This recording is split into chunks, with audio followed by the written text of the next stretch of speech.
do you think about succession planning in Zerodha? So my kids are going to take over. And once the stroke happened, for a month I was at home, and I was thinking continuously, do I get back to work or not?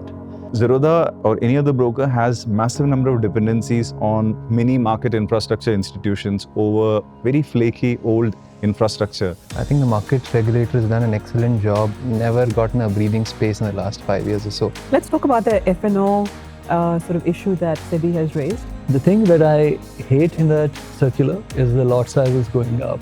Do you have views on the recent budget? Culture should be discovered and not enforced. I don't know if the stock market today is as cyclical to the economy as it once was. So 14 years back, we had 1 crore investors in the market. Today, there are 10 crore. A lot of traditional wealth is really in gold and real estate. I think it's our responsibility to spread awareness and educate. How much education do you need really to manage your own money?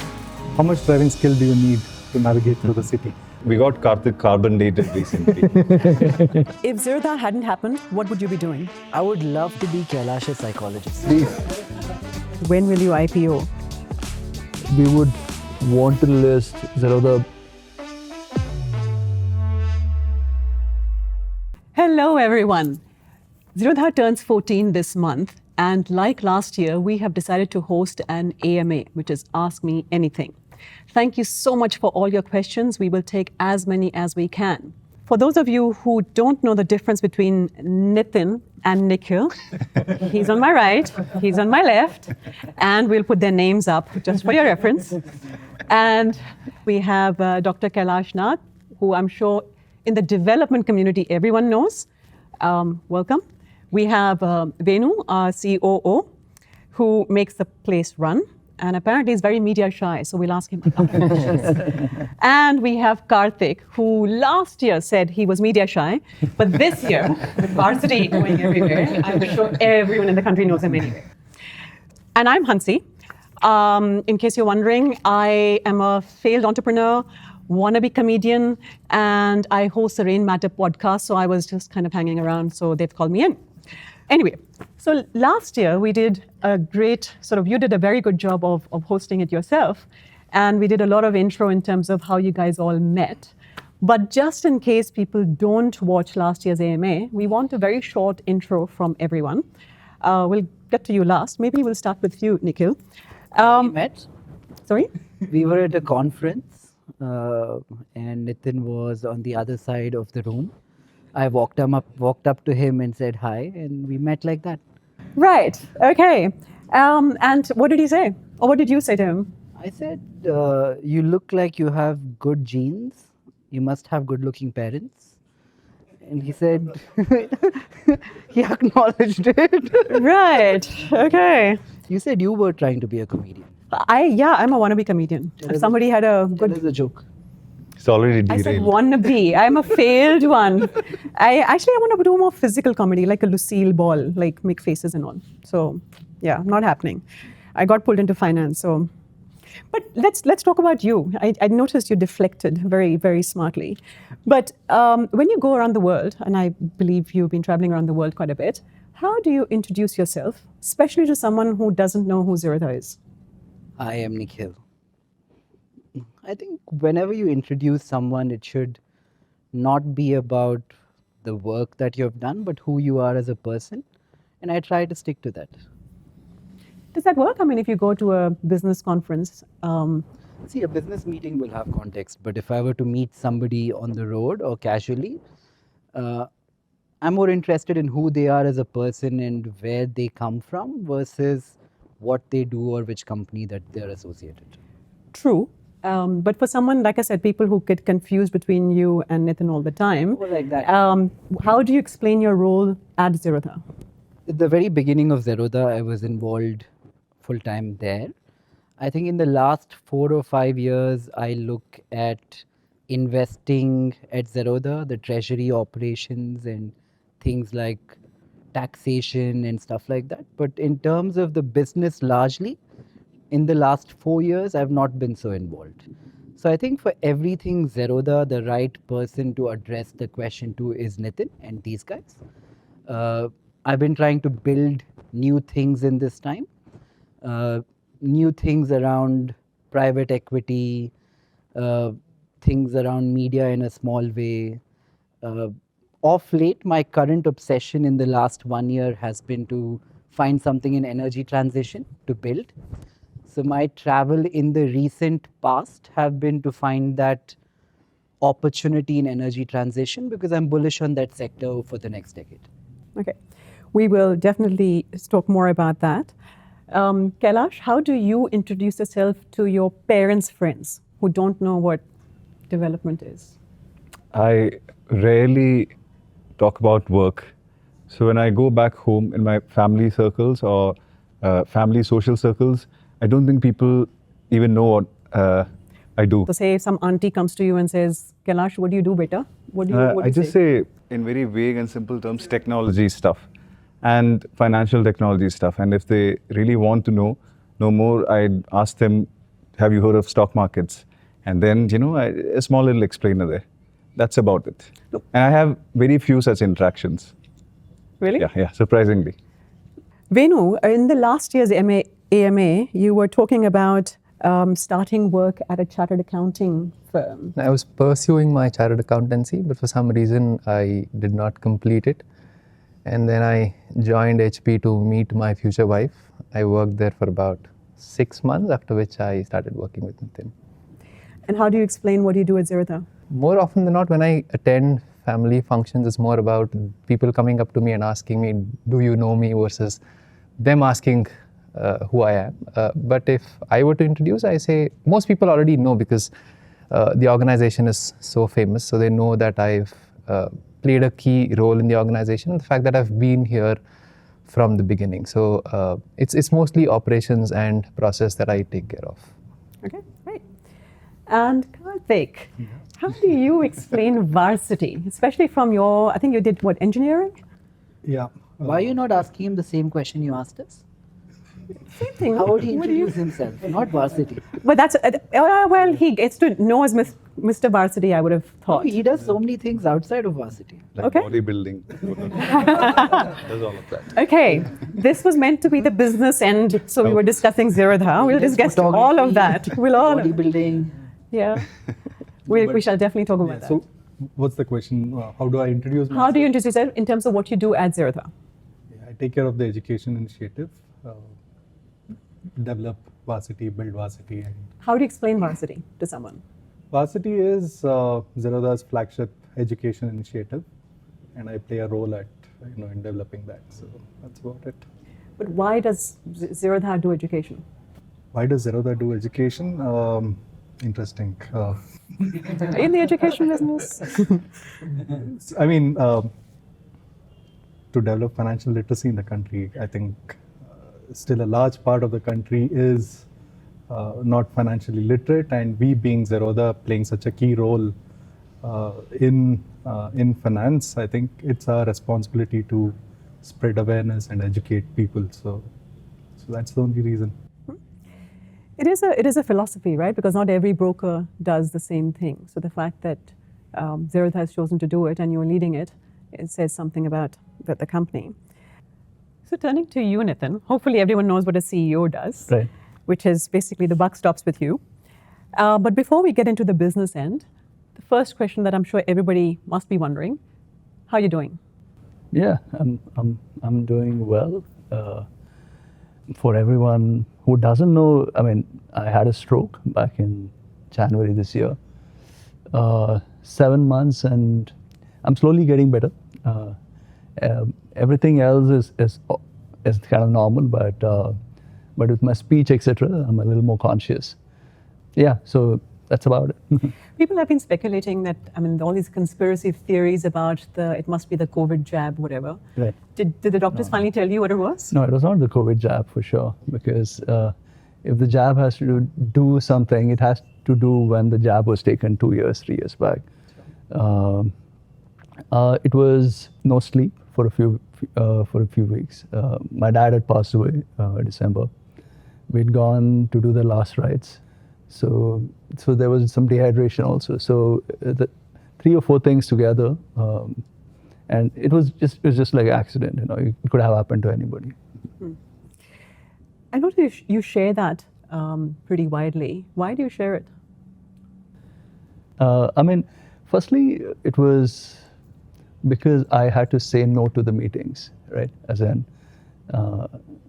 it was getting beyond the point where I couldn't keep giving excuse to why not. And two is, I know it's generally our the whole thing around transparency.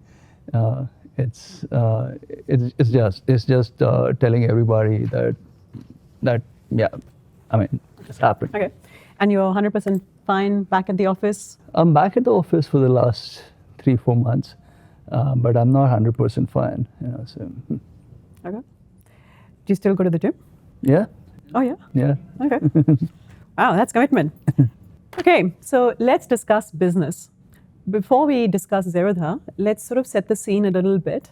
Nithin, you've been pessimistic about the economy, actually about the markets, but maybe give us a sense of what indicators, economic indicators, do you track generally, and for Zerodha specifically? See, for essentially economic indicators tracked more by him than by me, but we are tracking generally in terms of participation in the markets, in terms of where the Nifty is going.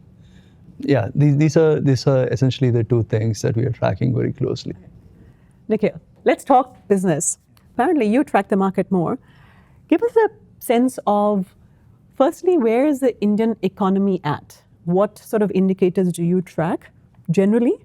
And then specifically, what do you track for Zerodha? I don't know if the stock market today is as cyclical to the economy as it once was. You could have a bad economy and a great market. Market moves are more a factor of supply and demand of money. Right now, there appears to be ample supply of money, so markets are going up. So even for Zerodha as a business, I don't know if economic indicators define how well a stockbroker will do. I would suggest, I would probably think that market prices and where the index is at makes more of a difference. Of course. And there are markets like China where they don't track so closely, but in India, it has tracked. But generally, I mean, as a concerned citizen, do you sort of think about or track how... Not as a concerned citizen, as an investor, I track. Okay. But I mean, both of you have said generally about you want more people investing in India, right? So that's what you're saying, only as an investor you track. But things like, I don't know, I mean, do you track unemployment? Do you track inflation? Do you track education, health? I mean, how are we doing in any of those? Inflation, yes. Unemployment, yes. PMI data, how well is manufacturing is doing in the country? How much electricity is being consumed? What are the prices of commodities? These things act as a testament almost to how well the economy is doing, better than simplified numbers like GDP. Yes, we do track them. In terms of how I think the economy is doing broadly, in an otherwise bleak world, India seems to be that one sanguine spot that people who are pessimistic about their own economies internationally are looking to India and thinking here is this one exception which is growing and doing well, good demographics and all of that. So I would say we're lucky in a way in India to be in the right place at the right time. Our lifespans have coincided with a very large bull market, which seems to be continuing. Outside of that, do I agree with the valuations of today? Maybe not. I think multiples at which the index is trading at today is more expensive than any time in our past. And that is something one should bear in mind before they invest. For savings in India to go into financial markets, according to me, is very important. And any regulation that kind of gets in the way of that is probably not conducive to the long-term India story. Every developed economy has a big stock market, which is inherently a place to raise capital for companies. if people, firstly, just to set context, very few people in India have access to financial markets, right? I would say 3%, whatever, 2%. If the money that they are allocating to financial markets today, for some untoward reason, were to go to gold or real estate or asset classes that don't really aid this journey of entrepreneurship, I think would be a bad thing for India. We need to encourage and incentivize more people to enter the stock market and not put their savings in bank accounts as fixed deposit or gold or real estate.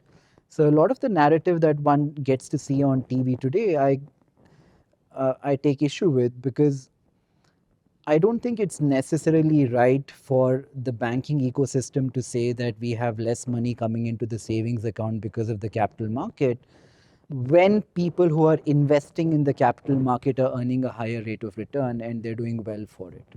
So we need to all get together and encourage more people to invest in India, and not take the narrative that the incumbent, some facets of the market have taken in the recent past. Do you have views on the recent budget in terms of fiscal policy?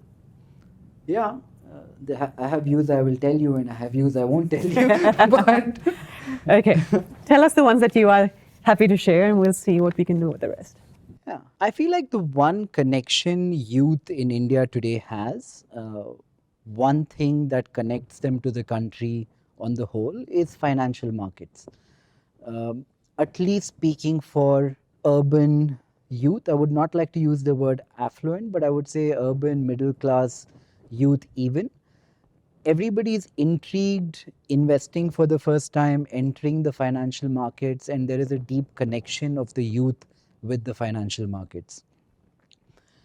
The one thing young people do not like is living in a nanny state, where somebody external is going to come by one day and tell them what they can do, what they can't do, what is good for them or what is bad for them. And I think that approval or disapproval in the psyche of the youth is evident to see. And any kind of regulation that makes it feel to the young people that somebody else is determining what they should do or should not do with their time and resources is not conducive for the overall market. Okay, given that you mentioned capital markets, how do you compare? Let's first discuss the state of infrastructure of the capital markets. 14 years ago when Zerodha started, and today, what have we improved and what can still be done? I think Nithin can take that question. Yeah, I mean, 14 years back, we had 1 crore investors in the market. Today, there are 10 crore. So the markets have grown 10-folds. Opening an account used to be a cumbersome process, a 40-page document. Today, it's all online, and within minutes, you can open an account. We have Twitter today. Yeah, we have Twitter today. Twitter is just is full of negative stuff. Okay, that apart. I think the whole regulatory landscape has changed. I think investing today in the markets is a lot more safer than it was back in the day. I think the market regulator has done an excellent job of ring fencing. Why do you say that? What was not there 14 You years just ago? look at the number of regulations that have come about in the last 5 years. It's been really tough on brokers. We've never gotten a breathing space in the last 5 years or so. Right from how you could pledge securities for margin. Earlier, securities would move to a broker's account. Today, they no longer do that. The securities continue to remain in the investor's account. They'll be unmarked to the broker. They've also ring-fenced client funds. So today there are regulations around holding back client funds in your account. So there's a rule which requires you to pay out investors once in 30 days if they have not traded, and once mandatorily every quarter. So I think overall, if you look at the security of the market, I think that has been tightened, and that sort of increases confidence to the end investor. Some of these were as a result of some mishaps. Yes. to what extent do you compare the Indian sort of capital market structure to overseas and say, okay, we are at the forefront or we have still some work to do? I think we're leading today in terms of regulations, and I think the West is following. Very recently, we transitioned from a T+2 settlement to a T+1 settlement, and the world is following suit. So earlier, when you buy securities on day one, you would get them to your demat account 2 days later. And we transitioned into a one-day settlement. It was a smoothest transition ever. So none of us felt the burden of this transition process.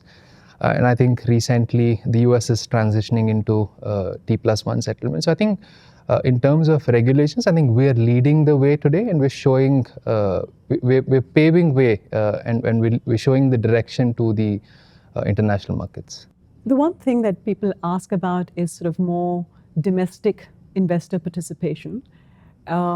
You've been sort of quoted as saying that there's only an upper limit to how many investors can enter in terms of retail. Right. Do you want to talk about, like, compared to, again, 14 years ago to today, what is the growth of investors we've had? Could we do better?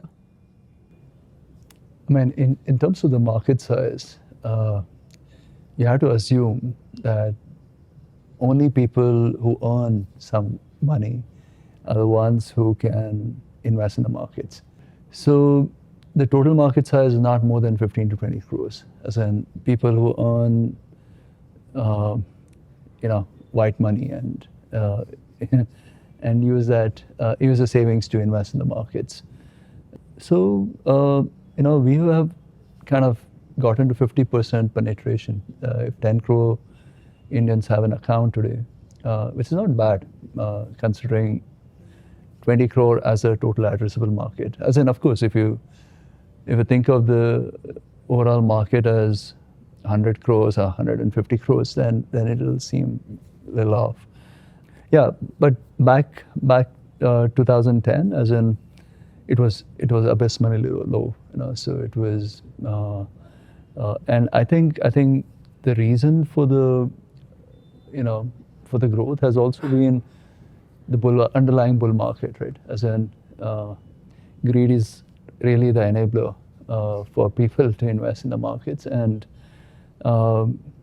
especially, I mean, we've all been lucky that we are building business in a bull market, right? As in, from the time we started the business, 2010 onwards, 2010 really was perfect timing for us because we missed 2008, importantly, and 2010 onwards, it's been a continuous bull market of sorts. I don't really have a problem with the markets. I think we have, if anything, we have grown too quickly than to say otherwise. But in terms of the domestic participation, there's retail, there's HNI segment, and then there's institutions. And world over, people look at the pension fund segment as sort of driving the markets, the 401k types. Do you have any views in terms of why we don't have any more institutional money in India, or whether the HNI money could be more than what it is? Yeah, I mean, traditionally Indians have saved, invested in gold and real estate, right? So a lot of the traditional wealth is really in gold and real estate, and the reason it's been like that is, India never really had a stock market to talk about until the 2000s. I thought we're the oldest stock market in Asia. The BSE is the oldest stock market in Asia. Don't we have an equity culture? We've always had it, no? No. I grew up wanting to be a stockbroker, looking at Harshad Mehta, scams aside. So I thought we've had that culture. So what changed in, as you said? No, it's become mainstream now. As in, investing in the markets is something. I still remember when I used to trade the markets back in the early 2000s. Actually, back in 2004-05, when I met Karthik, etc. As a trader, was people used to ask, why don't you get a real job? As in, it took a long time for people to accept that trading and investing is a thing. As in, really the mobile penetration in India which put a mobile in the hands of every Indian. That's been really the key growth driver. On the tech front, Kailash, is there anything else that you see as being very pivotal that changed the sort of financial inclusion in India? Obviously the India stack, but is there anything else? What Nithin just said, the explosive growth of smartphones, that has definitely been pivotal. It wasn't orchestrated, just the right place, right time in history, like many of us have already just said. And that continues today. Like what Nikhil was saying, very young people are heavily attracted to markets today. And the ease of onboarding, ease of transacting, ease of learning, be it educational content or be it trying out your first investment, it's all become extremely simple, trivial to execute. And there have been pieces, how 2G became 3G and how 3G became 4G, that played a key role. By ways of that, internet penetration has played a really big role. And fundamentally, when it comes to technology, a lot has changed in the last 10 years. Up until 2010s, that was a whole different era when it comes to software and technology in general, globally. So the number of technological breakthroughs that have happened in the last 10 years, really in the last 5 to 5+ years, in general, everywhere, has played a key role in organizations like us coming up and using technology to build and scale. These things wouldn't have been possible in 2010s because software as a realm has just changed, transitions completely. So it's all of these things put together. Last question on the sort of a context. This got asked to me when I was bringing Mercer into India. If I wasn't Indian, would I be in India? So if you weren't Indian, would you invest in India now? Definitely. Yeah? Yeah. You're not Indian, yeah? You imagine you're sitting, I don't know, Yeah. somewhere in. I think India is the most attractive geography in the world to invest in today. Not only are we growing faster than most other countries, the scale of the economy, the scale of the number of people, if you look at history, if history is any kind of precedent, I think when countries hit GDP per capita at about $5,000 per person, consumption really spikes. It happened in China. We're getting close to that number and it looks like we will be there soon. Once we cross that point, I think there will be so many incredible industries to build in India. We wouldn't have to depend on foreign capital even to the remote extent that we do today. If you look at the markets, maybe 5 years ago, markets went up and down depending on foreign inflows or outflows from the country. Today, the domestic investor has become so much bigger, even with that 2-3% penetration. I think that will become significantly bigger in 5-10 years from now. India is expensive today, but India is expensive for a reason today. Not just us, but people outside India see the value proposition in this and hence are coming into the country. I could argue that there's this SIP money that's coming into the market, but there's not enough IPOs or not enough new businesses getting listed, which is why it's expensive. So the question could be asked is, why are there not enough more businesses getting listed that are of scale? I would argue that there are many IPOs happening this year, at least compared to the near past. There are many companies that I have exposure to from a private equity standpoint, and I know multiple of them who are IPOing in the next 6 months. How many IPOs happen, in my mind, is a factor of the multiple they're able to get on the capital market. And today the multiples are really high. I know people who would have never considered going to the stock markets who are doing it today because they say, I'm a consumption company. Privately, I would get 4x, 5x revenue. On the stock market, I seem to be getting a lot more. And then with the IPO thing, what you need to realize is India's real growth has happened only in the last 5-7 years, right? So companies are very young. Why do you say that? What do you mean real growth? I mean, thanks to the mobile penetration, which has kind of expanded the consumer businesses of sorts, and because they are relatively new companies, they'll come. They'll all come to the markets in the next few years. I mean, Zomato, Paytm, etc. were like thought leader, in the sense they came to the markets first. and they proved that, they can raise money. But these are service businesses. I mean, India needs to build stuff as well, right? We do need to build right from infrastructure to I don't know, cars and houses and all kinds of things. Is enough Make in India happening? We run an initiative called Matter, through which we invest through health and, we are not really health and climate and etc. But there are a lot of new companies and a lot of people coming back to India to start businesses, and a lot of capital kind of chasing these companies as well. But we are early in the in the race of sorts.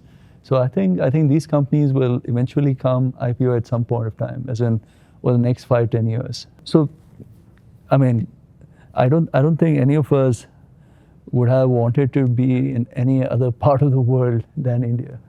So, okay, let's switch gears. Now let's talk about Zerodha as a business. Perhaps maybe start with you. Give us an update of what Zerodha has done over the last year since we did the last AMA, and then maybe perhaps your immediate plans. The last last 3-4 years has been quite stupid for the business. So in terms of how much we've grown and how much revenue and how much profits, etc. So we continue to do that. We've grown 40-50% on a, not 40, maybe 30-40% on a very large base. And so business has done well, but there are dark clouds around the corner. Say that every year. No, but this time it's Real dark clouds. Real dark clouds. There's something that we kept. It was given that there'll be some regulatory action. A few of the revenue items can potentially drop by 40-50%. So can you give us a breakup of what the big revenue buckets are? Apart from brokerage, in terms of what we charge per transaction, where we earn quite a bit from derivatives, futures and options, that we are hoping. Not hoping, but most likely there'll be a 30-40% drop. Once service consultation paper that they put in will actually come into play sometime, maybe sometime later this year. There was true to label thing that that's going live from October. That'll be like a 10-15% hit on the revenue. So given all these changes, we are thinking that the brokerage that we charge we don't charge no brokerage for equity. We need to maybe start charging, and maybe if the revenue drop in terms of transactions on options trading is going to be significant, then probably that'll also have to go up. But we are not sure yet. We're right now playing by the ear of sorts. So, yeah. So you'll make some changes on the fees that you charge customers. On the other hand, you've stopped the account opening fee. Very recent. But in terms of revenue buckets, what other sources of revenue are there on the horizon? Are you thinking of diversifying? We see the AMC, we see Matter, we see a bunch of things, but how do you think about the Zerodha group? I was talking to Nikhil about it today. As in, Zerodha Capital is a NBFC, Zerodha AMC, Ditto, who does insurance, and there are all of these things. They're all today at a scale where they're really a rounding off number for us, in terms of profitability and etc. So, but given that they are just 1 to 3 years in the business, and given that we have, over the next 5 to 10 years, maybe potentially they can become large. Through Rainmatter, we have 140 investments. A lot of these investments, like how we had thought about it is anything core to our business, we'll do it ourselves. Anything which is not core to our business is something that we would want to partner with some entrepreneur and do it, let him do it, right? So with Rainmatter, again, health, climate, and finance, fintech is what we're attempting. You know, we're trying to find entrepreneurs who think alike, and we're going after that. So is Rainmatter basically part of the Zerodha diversification strategy? Yeah, they're all part of Zerodha diversification strategy. But today, as in, it doesn't add up, but hopefully sometime in the future. All right. Do you ever think about competitors in terms of, in the brokerage space, there are still people sort of entering? I guess there's many new fintech players. Do you sort of see the brokerage TAM expanding at all? I mean, given where regulations stand today, I don't think the brokerage TAM is going to expand. And yeah, I mean, a lot of new players are coming in with the, with the hope that they can make money on futures and options. But there's no market out there. Within Zerodha also you have Kite and you have Coin. I must say, when I was signing up many years ago, I was confused as to, I thought I signed up for Zerodha and all of a sudden they're saying go to Kite. Why so many apps? Why not just integrate them all into one super app? Kailash, you want to take that? There are only 2 apps, and we have 2 apps because of legacy reasons. And Kite was first built in 2015, was a whole different era. First the web app and then the mobile app. And then Coin was the result of a lot of decisions that happened in and around 2016-17. Regular mutual funds versus direct mutual funds. These were extremely early days for our investment and trading platform. And when Kite first hit the markets in late 2015, it opened up a whole new paradigm for us and many of our customers. So, and the way mutual funds evolved, the way direct versus regular was happening, the way, like I said, the decisions evolved within Zerodha. There were a number of considerations that went into deciding that at that juncture, these two would be best separated. And that has aided us. That has turned out to be an excellent decision so far. Mutual funds have a very slow, passive way of investing and managing. And the whole idea of Coin was not to just have mutual funds. It was meant to be your slow wealth management sort of a platform. It's a whole different thing that so far we haven't been able to build that experience into Coin yet. It's remained just mutual funds. And Kite, on the other hand, has evolved rapidly over the last 6-7 years. So they couldn't have evolved together for historic business, risk, technical and product decisions. But the market dynamic has also changed. When in that around 2016, 17, 15, I think the average age of our customer was mid-30s, right? Yeah. 35 to between 35 and 40. It has now dropped to, I think, mid-20s. For a lot of new brokers, I think it's sub-25. So the perception, the requirement, how people perceive smartphone apps, all of those things have changed. And the whole idea of a super app wasn't really even a thing in 2015-16.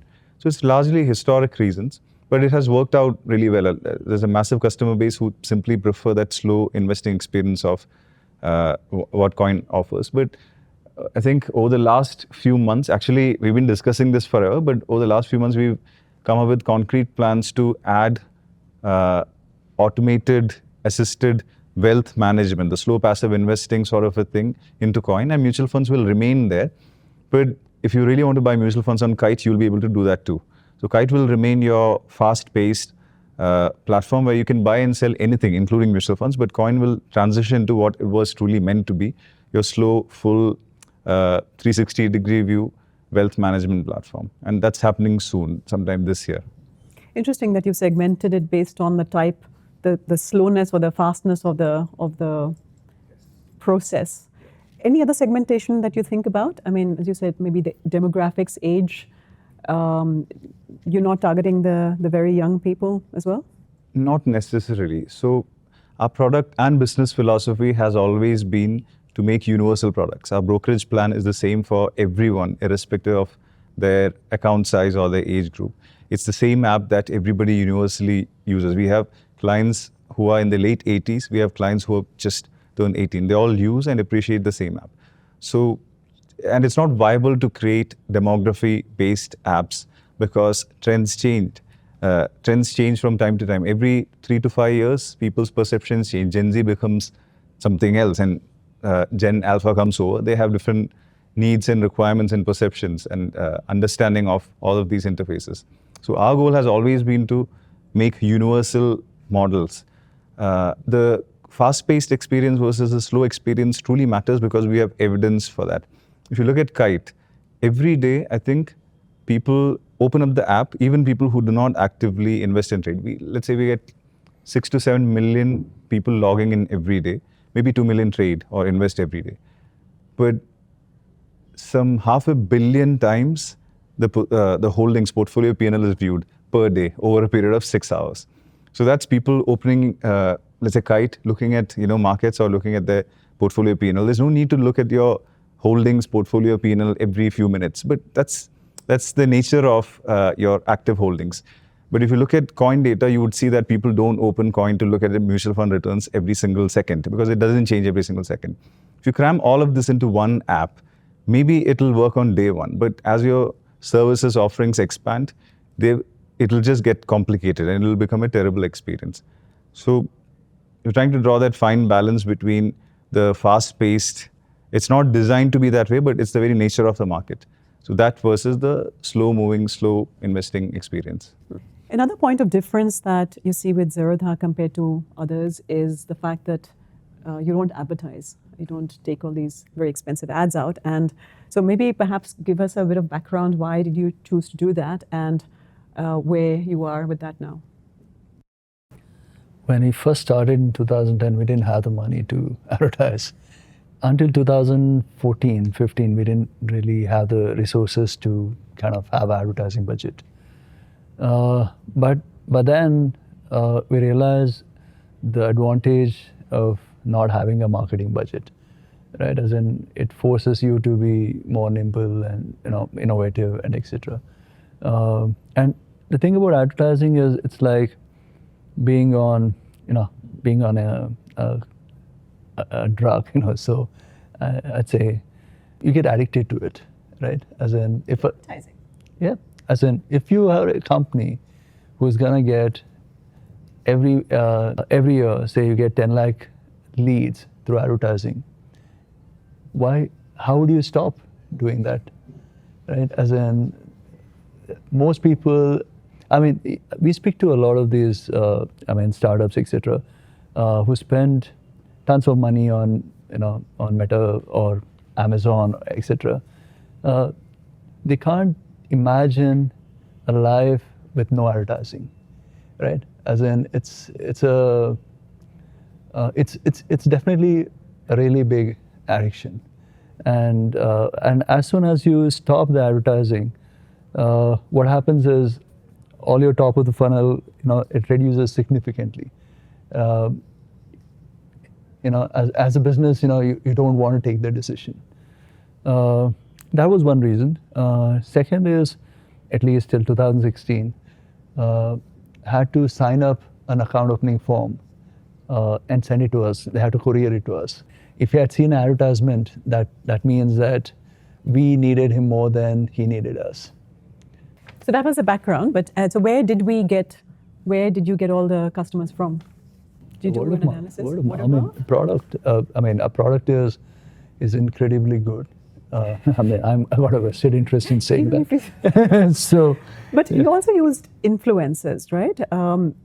They're now sort of being clamped down upon in terms of SEBI, but there were a bunch of influencers that had affiliate links, right? That was 10%, 5-10% of the business. Last AMA, we had said that we had gone easy on. We had lost the race on videos and etc. Yeah, I mean, I hope, like 1 year from now, when we look back at our channel, Exactly, yeah. it has got like, it's like the most popular channel in town. And that's something that I don't think this year anyone would come and say a video strategy is lacking. We have multiple channels, we are supporting multiple people, so that's something that's picked up. And So that's deliberate. That is your marketing strategy, basically supporting video content? I mean, it's not really a marketing strategy. You can say, we are not going in with an expectation. We're not going in an expectation saying we spend 1 crore rupees and we'll get these many leads. That's typically the marketing. When someone's got a marketing strategy, he's got that. It's saying that we will support all these influencers, and wannabe influencers, and we'll put all this good content. Be it Varsity, be it 01, be it the Zerodha YouTube channel. And whatever comes out of it, it comes. So we never really set a target for anyone in the business or for anything. I don't know if it's right or wrong, but it's worked for us, so we continue doing that. Just to add to that, I don't think so any of our videos we talk about any of our products or place any of our products. It's purely for meant to be educative in nature, and we don't place any. There is no marketing angle as such. So pretty evident if you watch any of your videos. In And fact, that I think has played out well. But it's like brand sort of content marketing, wouldn't it? Brand placement. Not brand placement, but sort of brand awareness. it is. That's It is. my product. Yeah. Yeah. It's a byproduct. And so we have, just so if someone, and there was a question, what is the content strategy? So we have the Zerodha channel, we have the Varsity channel. In the last year, we launched 01. What else? All the Rainmatter podcasts. What that? Then there's the Nikhil. WTF. Does that count as the Zerodha group of? Yeah, it is, because he is. You don't place Zerodha somewhere in No, the, he is co-founder of Zerodha. He puts it right at the top. Everyone. The first question you asked around, saying that he's Nikhil is Nithin. I think until 3 years, until before the podcast, I would say that people would call Nithin more than Nikhil. Right? They still had a confusion that there's one founder. Even our mother is confused. She says That's good. she says Nithin a lot more than she does Nikhil, but she's confused a little bit. No, these days she says, I like the one who does the podcasts more. But sorry, speaking of that, the quality content, absolutely, the focus is on quality, everything that we do. And indirect brand association and brand awareness, that's the thing. We've realized that you can't really miss out on that. YouTube is a reality, video is a reality, people watch it, people like it. So you can't not do it. But internally, we don't have a dashboard or a system or anything where you track marketing to conversions or video to, there are no such metrics or systems. So these are happening organically, and our understanding is that if people like the quality of the videos, they'll indirectly appreciate Zerodha. So by not advertising, what that has done to us over the last decade plus, almost 14 years, is the focus for everybody inside Zerodha internally is to improve the quality of products and services. There is nowhere else to excel. There's no great marketing creative stuff to focus on. There are no marketing metrics to track. All the metrics to track is word of mouth and people coming in and the feedback that you get on product and quality. So I think it's really changed. It's imbibed in our DNA now. Like everybody in the org, these have implicitly and explicitly become the metrics to track. Quality of products and services. Isn't it also true that the inherent nature of our business is such that you can't really push an ad and get someone to open an account? There are ethical questions there for sure. People do it. The broker does it. No, but then the investor also has to have an inclination to invest and open the account. So I think that has to come from within the investor. So I don't think it's a push product. I don't think it's... it shouldn't be a push product, but I don't think everybody abides by it. So just to cite a very concrete example, we don't send push notifications, and push notifications are one of those tools world over, sector after sector, where you try to use that as a tool to capture your end user's attention for those 2 seconds. And everybody gets hundreds of push notifications every day. You know that a lot of other brokers in the market, they push half a dozen notifications every day, inducing people to trade, arbitrary market metric or index-based notifications. We have a policy where we will only send max 2 notifications in a month, and that too, important product related announcements. So that is how conservative we are. So that it's a philosophical or rather ethical call. It's a part of our quality as a focused DNA. So we refuse to send push notifications, 2 max a month. Right. Just finishing the content strategy. Have you, as a CFO, looked at all the money we've spent on content marketing? And would that be up there similar to other people's marketing budget? I think I think the irony of this question is, I think I'm the only one who looks at the numbers. That's why I asked you. You're the CFO.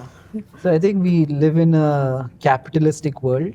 When you reach JP Nagar 4th Cross, something happens. When you walk up from the first floor, you go to the ground floor, you can still see semblances of capitalism. By the time you're reaching the 3rd floor, it's some kind of socialist, idealistic world where nobody cares about profits or taxes But I think I see that both as a good thing and maybe as a bad thing from one lens, but more as a good thing for everyone here, mostly them, to be so focused on building a company without looking at profits alone, like most other companies are. Net really helps the long-term cause of growing financial markets in India, in my opinion. So it's better that it is this way. But I reserve my right to complain about them being this way. Also, we are where we are because it has been this way. Because everybody's been able to truly focus on what they excel at. I guess I was asking that question in terms of how do you measure whether the piece of content we've put out is effective or not? I think I remember asking you this when I started the Rain Matter podcast. I mean, at what point will you say, we're only getting X hundred views, let's drop it? Will you ever do that? Or will you say, no, it's serving a broader purpose and therefore we should continue? No. If the broader purpose is educating people, I think money spent on that, it's like a big well that can take as much money as you can put into it. Especially with what Karthik does, with his intent of educating masses per se, he's trying to do it in regional languages. One could argue that we spend 15 years educating a child in formal education. We don't, after that 15 years, they get a job, earn a wage, but we spend no time teaching them how to manage that money, which is probably as important as the amount of money they make. So money spent in order to educate a vast majority of our population, I think is money well spent. And from that lens, if Karthik spends twice as much money on Varsity, I don't think Zerodha, the company, would really care about how many leads are coming via that. In fact, we've never tracked leads via Varsity as an initiative. No, I mean, right from the day Karthik joined, when we decided to build Varsity, the thing was we didn't really have Zerodha as a banner ad or anything. So it was, or even a sign up. It's fully open. Yeah. So the idea was not that, as in, and we never looked at. I mean, it's all rounding error today, as in the budget, in terms of whatever you're spending on content is small rounding error of the revenue. So it doesn't really significantly add. Hopefully not the impact. No. One of the comments that I saw when tech glitches happen, and I'll come to that in a second. But one of the comments that I saw was if the founders spent less time making content and more time on their tech apps. That's why I was sort of asking. I mean, they kind of assume that you, behind the scenes, you're running around and doing the content yourself. You have a big team, right? Yeah, I'm happy they're saying content now. Before it used to be other things.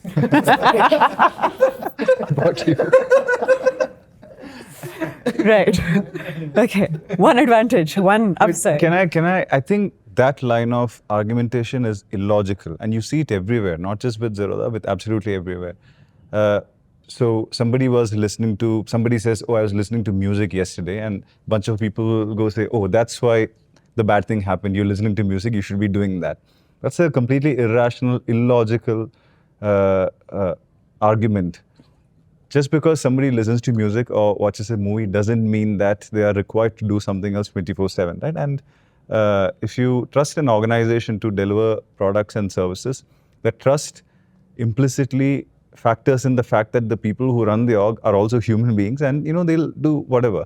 But unless there is evidence that certain actions by certain people in a certain org directly is impacting or creating a non-desirable outcome, then these arguments are absolutely baseless. This is one of the reasons why I've never been on social media. Every time somebody shares a Twitter link, and it could be about anything, absolutely anything, be it political, be it whatever, the kind of brain-dead comments, the brain-dead level of, the brain-dead arguments that you see, it's just apparent. Let's talk about specific departments. Maybe it's a function of the biggest is the one that gets called out the most. So things that come out in the press about Zerodha having glitches, technical glitches. Kailash, do you want to sort of address that in terms of how many there were, set the record straight, and what you're doing about them? So we have a section on our website we've called it disclosures, where every report, glitch or issue report or audit report that we are required to send to SEBI and the exchanges, and everything is heavily audited. And every time there's a glitch, there's an entire framework, technical issue, there's an entire framework that you have to abide by. So we publish those reports. I think we're the only broker who publishes the copies of those reports that we file with the regulators as is on the website. I think this year, in our 8th month, we've had to file 2 issues. Is that right, Venu? 2 issues, right? 2. But that's not to say that there haven't been 2 issues. I'd like to take a nuanced view here. When a product or technology service has an issue, especially if it's a financial one, it's grave and it's extremely annoying. But issues can happen due to many reasons. And if issues in a tech company happen because of incompetence or the lack of resources or the lack of capacity, lack of understanding of technology, lack of R&D, that's a grave systemic risk. And at Zerodha, if we were facing technical issues because of the lack of skill or capacity, that would be grave. That would be extremely disturbing to all of us, especially me. But the issues that we have faced, Zerodha, as we've grown, as we've expanded our infrastructure, these are a different kinds of issues, largely due to legacy. Last year, we had 3 very unfortunate incidents in which a single-digit % of clients were affected. One of the things we've done over the last 4 years, ever since markets exploded, is that we've come up with an architecture where behind one Zerodha, there are now small mini 8 Zerodhas running, fully independent. So clients are all distributed into these mini Zerodhas. We call them silos. So typically when issues happen, they are isolated to a silo. So it's just standard, clever way of architecting to reduce the risk. So generally when any of these issues happen, they're limited to a small section of clients. And yes, it's bad for those clients depending on the nature of the issue. So last year we had multiple issues unfortunately due to things that were completely outside of our control. Very old legacy dependencies that we've been trying to get rid of for the longest time, like an exchange line over which we have zero control, going down inexplicably twice in a row. But at the end of the day, what our end users see are issues with Zerodha. But Zerodha or any other broker has massive number of dependencies on many market infrastructure institutions over very flaky old infrastructure, and real-time infrastructure. And the thing is, markets before 2020 and markets after post-COVID 2020 are two different beasts. So even the underlying infrastructure, everything has been scaled, not really slowly and cautiously in the markets I'm saying, but abruptly overnight. So there's no precedent for handling such load, such volumes anywhere. And yet at Zerodha, thanks to everything we've built over the last decade plus, we've managed to scale well with lean, efficient infrastructure and whatnot. So these things that are completely outside your control, when they go wrong, there's absolutely nothing you can do. And generally, I'd say that 80% of the issues we've faced are of that particular nature. And that is extremely saddening and frustrating because you bear the brunt, your clients bear the brunt, you face the anger and ire, and rightly so. And yet you have these legacy dependencies out there over which you have zero control. So we, over the last many years, have had long-standing R&D projects where every single external dependency that we have that we can't control, we've gotten rid of them. Today, there's one critical dependency that remains, which is the OMS, RMS itself, Order Management and Risk Management System. For that, we've been running this R&D project, which is now finally at the exchange approval stage. So we've gone to that extent of building an OMS, RMS from scratch over 5 years, just to get rid of that last bit of dependency. And I can cite another example of two issues that happened in the recent times. One was, so we've been, speaking of legacy, there are pre-2020, post-2020, entirely different technology stacks, market behavior, dynamics, etc., etc. So we've rewritten and replaced the component from 2018-19, and we tested it over 6 months, bit by bit, cautiously, week after week, to build confidence. These are extremely critical systems. You can't just replace them. So we did a phased rollout, as it's called, take it live in 10% of the infra and 20% and 30, 40. So this was a go live that happened over 6 months, and we got to 95% and it was all successful. So we turned the switch on for the last 5% and something there went wrong. The issue lasted 20 minutes. We were able to revert. And one could argue that 20 minutes is a very long time in markets, and it all depends on volatility and whatnot. So those 20 minutes would have been extremely painful for the small segment of users in that particular silo, as I explained earlier. So that happened. Some of these things, the changes, the risks that we take to move away from legacy technology and infrastructure, they have to be done. There is no other way. And these are extremely unfortunate gaps, these tiny little things that slip through that manifest as a glitch. But that particular incident lasted 20 minutes for a single-digit % of clients. I think maybe less than 1% or 1 to 2% of clients for that particular window on a particular thing. It wasn't that the platform was down. And the other thing about perception is these are all isolated glitches. But when the news or when information about these technical issues manifest, it looks like the entire platform is down. That is never the case. The architecture of the systems are such that the entire thing, the system going down, it doesn't work that way. It's a distributed, independent system. So what really goes wrong, and things extremely unfortunately, sometimes they do go wrong, and what they're perceived as are very different things, especially social media. And we had I'd like to cite one more issue. We had another issue where one of the exchanges, stock exchanges, had a 30-minute issue where orders were frozen in a certain segment. It affected pretty much all brokers and completely outside of brokers' control. But I think that issue was incorrectly attributed to us and other brokers also on social media, in news reports, etc. So even the way glitches are understood, I think generally the perception, it's not really well defined. Nobody even knows how to define a technical glitch. And these are really large, complex systems, and software, internet technologies, scaling, it's a very recent phenomenon. I'd say 10 years, or if you stretch it, 20 years. So what exactly is a glitch or a small glitch isolated to a part of a system versus the entire application going down? These are all different things. but there's no nuance in understanding.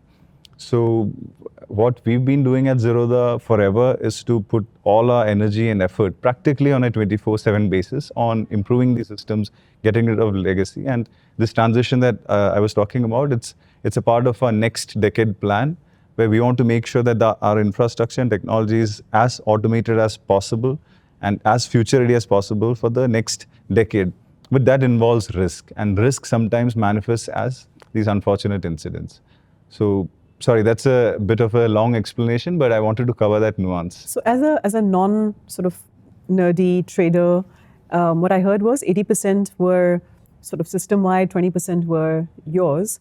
So the 80% affected all the brokers? No, it's not like that. This one particular exchange, whenever there's an issue with an exchange, all brokers are affected. We're saying the glitches that users face on Zerodha's platform, 80% of them historically over the last many years, let's say 4 or 5 years, have stemmed from legacy dependencies that are completely outside of our control.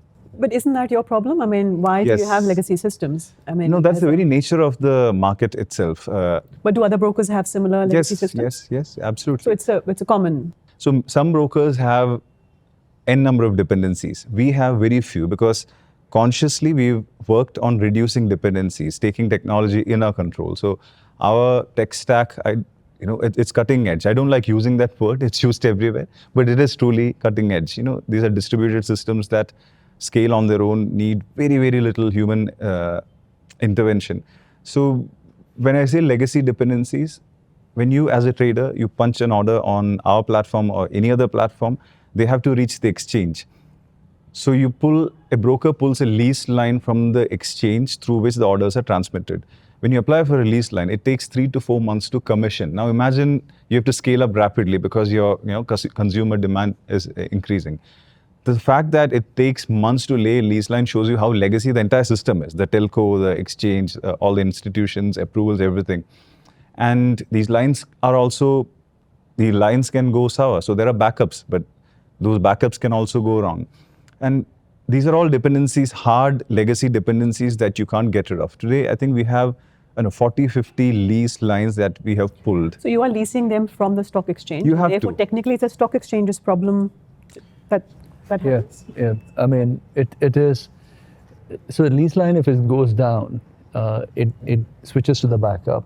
But the issue is in the lease line, there's a term called flaps, as in which means it's not gone down completely, but it's gone down, right? And when the lease line and the lease line flaps is when we have issues. As in this dependency, there's no way to get around it. You have to be on a lease line, as in. But do you have to be on? Sorry, the point I was trying to make was that you have to be on a lease line. But do you have to get 44 lease lines to connect? That is not modern. That is the legacy issue. If you had, let's say, 2 or 3 or 5 really big lease lines and they were efficient in the manner that they worked, we wouldn't have many of these issues. So this is just one aspect. But the fact that a broker has to pull 40 to 50 lease lines, each of which take 3-4 months, in itself is a symptom of these legacies. That's what I'm referring to. This is what I was asking earlier about comparing our Indian infrastructure to maybe other markets. How does this compare with, I don't know, New York? In India, every single order punched on any broker's platform has to go to the exchange. The settlement happens at the exchange. This has pros and this has cons. Technically, the cons is that it's a massively centralized system. But that's a technical con. But it's a trade-off. The fact that heavily regulated exchanges settle your trades, like Venu was saying, that ensures security and transparency. In the US, orders can be settled in many ways. The broker themselves can settle and match orders. There are things called dark pools where orders settle. So you can't even know where your order is going. So it's very decentralized. But the big downside is that it's very problematic for the end user to truly understand where their order is going. In India, it's guaranteed that if a user places an order, it hits the exchange and it's filled in a transparent manner, that no man in the middle can interfere with the order. So there may be technical architectural cons, but there are bigger pros here. So it's not a fair comparison. To the extent the glitches were because of Zerodha's issues, how transparent are you in terms of putting it up and saying this was our fault? And I'm just curious now, what risks does it open up for Zerodha as a business to say, okay, somebody lost money because of that, and therefore when they ask for, will you make good the money, is that a liability that maybe could affect the business sort of? So maybe answer the technical question and then with the risk question. So the full RCA or root cause analysis, the entire audit report, whatever we are supposed to share with the exchanges with exact timestamps, exact technical reasons, the exact same thing that we share with the regulators, which they then audit, is what we publish on our website as is. So we are 100% transparent, and whatever we tell the regulators, whatever we send to the regulators is what we publish on our website for our users. So the problem with compensating losses when there are downtimes is you can't ask the client to give you profits if he's made profits during that time, right? So imagine a time when there is a glitch and you intended to sell and you weren't able to sell for whatever reason, and then once the systems were back up, the price that you could sell was considerably higher and you executed the transaction at a higher price, which meant that you made a higher profit. So in such cases, I can't really go to the customer and say, give me back the profits that you've made. So that's the downside to it. But if the issue has originated because of a problem at our end, we go great lengths to address the customer's complaint, because today the regulator has also ensured that there is a very fair and transparent way where investors can seek resolution.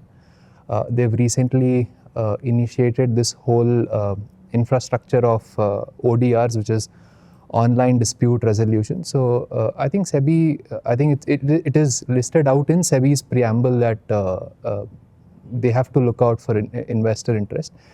And as I said, if there is an issue that has happened because of us, we do make good the losses.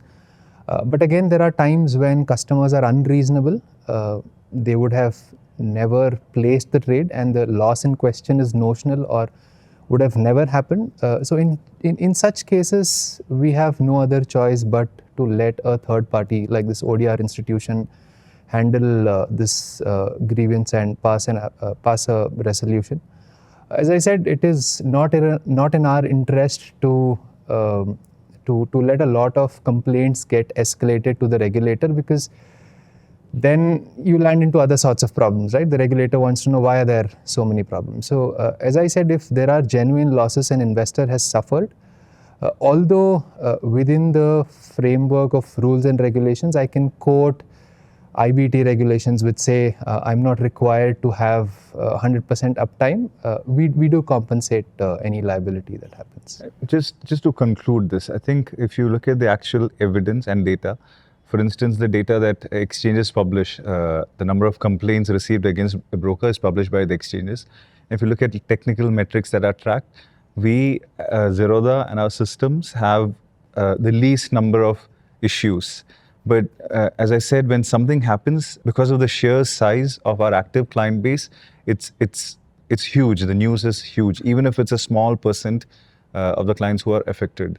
So that is something that we can confidently prove with evidence that our systems are robust and stable, and these incidents that seem frequent because of perception aren't truly frequent.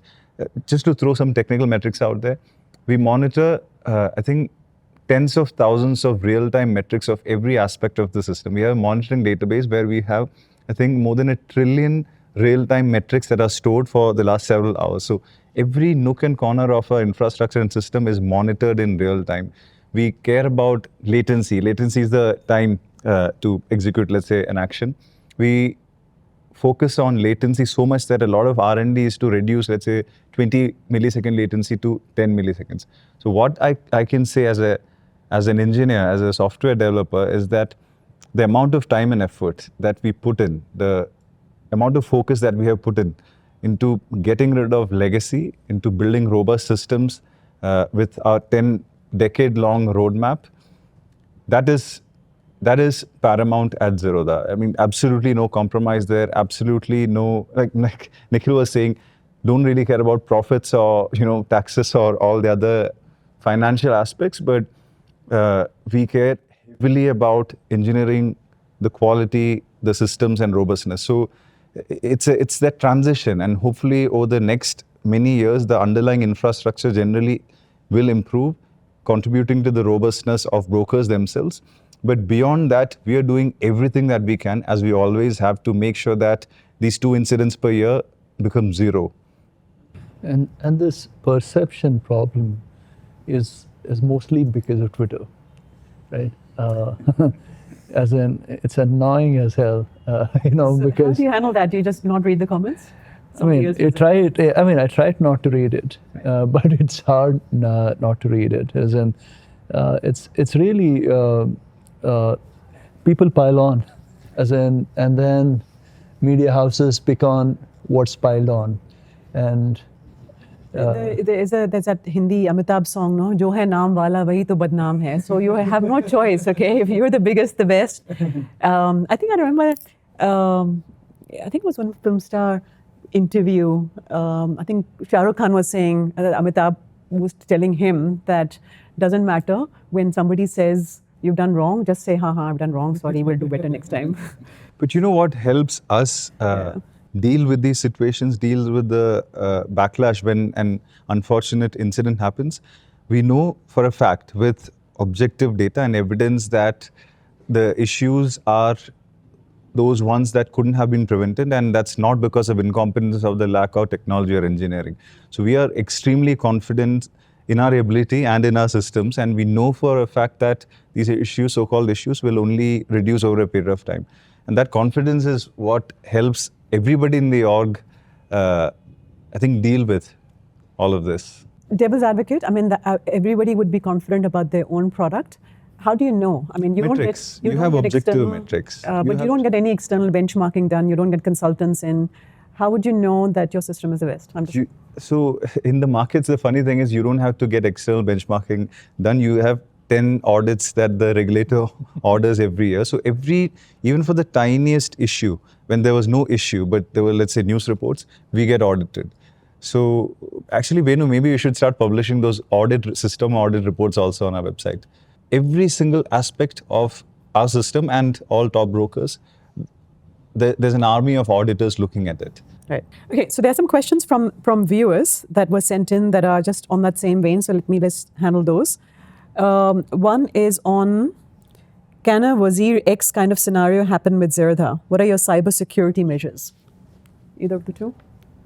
Yeah, so the way we operate is completely different to how Wazir X operates. So we're a stockbroker, and we're decoupled in the sense the stock exchange is different and a stockbroker is different.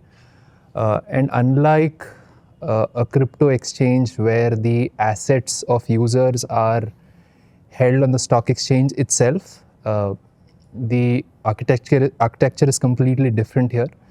Investors open accounts in their respective names, and whenever they buy stocks for investments, the stocks are electronically transferred into their respective demat accounts. So even if tomorrow a broker were to go down, you can be safe assured that the stocks that you're holding in your account are completely safe. Also, the other difference probably is that the crypto tokens that are held on the crypto exchange is in itself an asset, right? Which is probably prone to misuse. But what is today, because there is dematerialization that has happened, essentially the stocks that you hold in your demat account are entries, right? So even if these entries are wiped away, you always have backup entries to fall back on. So I don't think there will ever arise a situation where something of Wazir X's nature can happen. Okay, so what keeps you awake at night as the risks person? What keeps me awake at night is my son. If he's had a cranky day, he keeps me awake at night. Zerodha related. But I don't know. I mean, I get disturbed when I. I mean, if you're asking it from a positive sense or negative sense, I don't know. But when there is a general perception about technical glitches, etc. So, for example, like how Kay was saying during the break, that his mom reached out. I mean, some relative of mine reached out to me and said, "Did you have these issues?" Right? So, so that sort of is disturbing, but that's only during times when there are issues. Other than that, nothing really. It's more a perception sort of rather than actual risks. Absolutely, because of the amount of good work that I think we're doing, this negative bias that gets created, it at sometimes becomes disturbing. Right. Karthik, what's been happening with Varsity? So a lot of experimentation in Varsity. So it's been, this year we complete 10 years of Varsity. So what started off as a blog-based, text-based educational initiative today has branched out into multiple different offerings, right? So we have a very vibrant YouTube channel now. We've got tons of content there, and it's an ongoing effort. Our social media handles are buzzing. We constantly put up good content there as well. Apart from these things, there is this initiative of Varsity Junior. It's basically making children aware of financial concepts. So that's a side project that's happening, and I'm personally very excited about that. I work with a bunch of extremely talented artists and creative folks there. I find myself very fortunate for that. In last year's AMA, you said that was the first time you'd done hiring. How's that going? How many in your team now? And what do they think of you as a boss? Yeah, so we have 4 people in the team now, but I also work very closely with the team in Noida Learn Apps. So I consider them as an extended team. So that's about 20 odd people there. So plus the Varsity Junior team. So that's another, I think, about 8 people. So these are different teams that I work with, and it's been a nice experience. I see a lot of good things coming out of You've got a few different things happening. There's education, Varsity, the old bit, the junior bit. You've also got sort of Know Your Fund Manager, which kind of seems like it's going into fund research. You've got the Warren Buffett letters. So you've got a few different things. Is there an overall thesis that you're trying to So the Warren Buffett series is more about analyzing all his letters from scratch, from his very first letter all the way up to 2023. The idea is to bring out the educational insights from those letters. Those letters are something that people refer to in the investment world, and it's considered a holy Bible. So nobody has put in the efforts to, put out this particular, a series where you dissect each and every letter. Right? So I think it's one of its kind. So the whole idea is to bring out the educational aspect there. So we put out 6 episodes, 4 more to go. And this will be evergreen. And you need to talk about Varsity Live, as it. Varsity Live, yeah. So Varsity. So Varsity Live is online learning initiative, mentor-led, experienced mentor-led. So it's where you learn by doing things. So let's say I'm talking about balance sheet. So you can literally, we can literally engage with the audience while a live session is happening. To align the balance sheet and align the cash flows and P&L statements. So it's a mentor-led live experience initiative. So you've got a bunch of trading sort of content that you started with, and now very much investing, which is another sort of question, I guess, for you. Do you see Zerodha generally moving from a very trader-driven clientele to sort of more long-term, whether it's the mutual fund, whether it's coin, whether it's generally investing? Yeah, I mean, for many years now, as in when we started off like a broker wanting to cater to customers who do F&O trading. I think 2015, when we launched Kai, is when we realized that we need to kind of, address a bigger audience. And right from Kite, from Coin, which we started in 2017, our attempt has been to, grow the investor audience. I mean, we don't make any money from the from the audience, but we are, I think, in terms of retail broker, we are the largest in terms of assets under management. As in, we are almost closing around 5 crores, 5 lakh crores. That is customers who have securities in our demat account. So, yeah, so we are, I mean, Varsity has just played along, but it has been like a strategy at Zerodha for sure. The questions that have come in are also related to the Zerodha Fund House.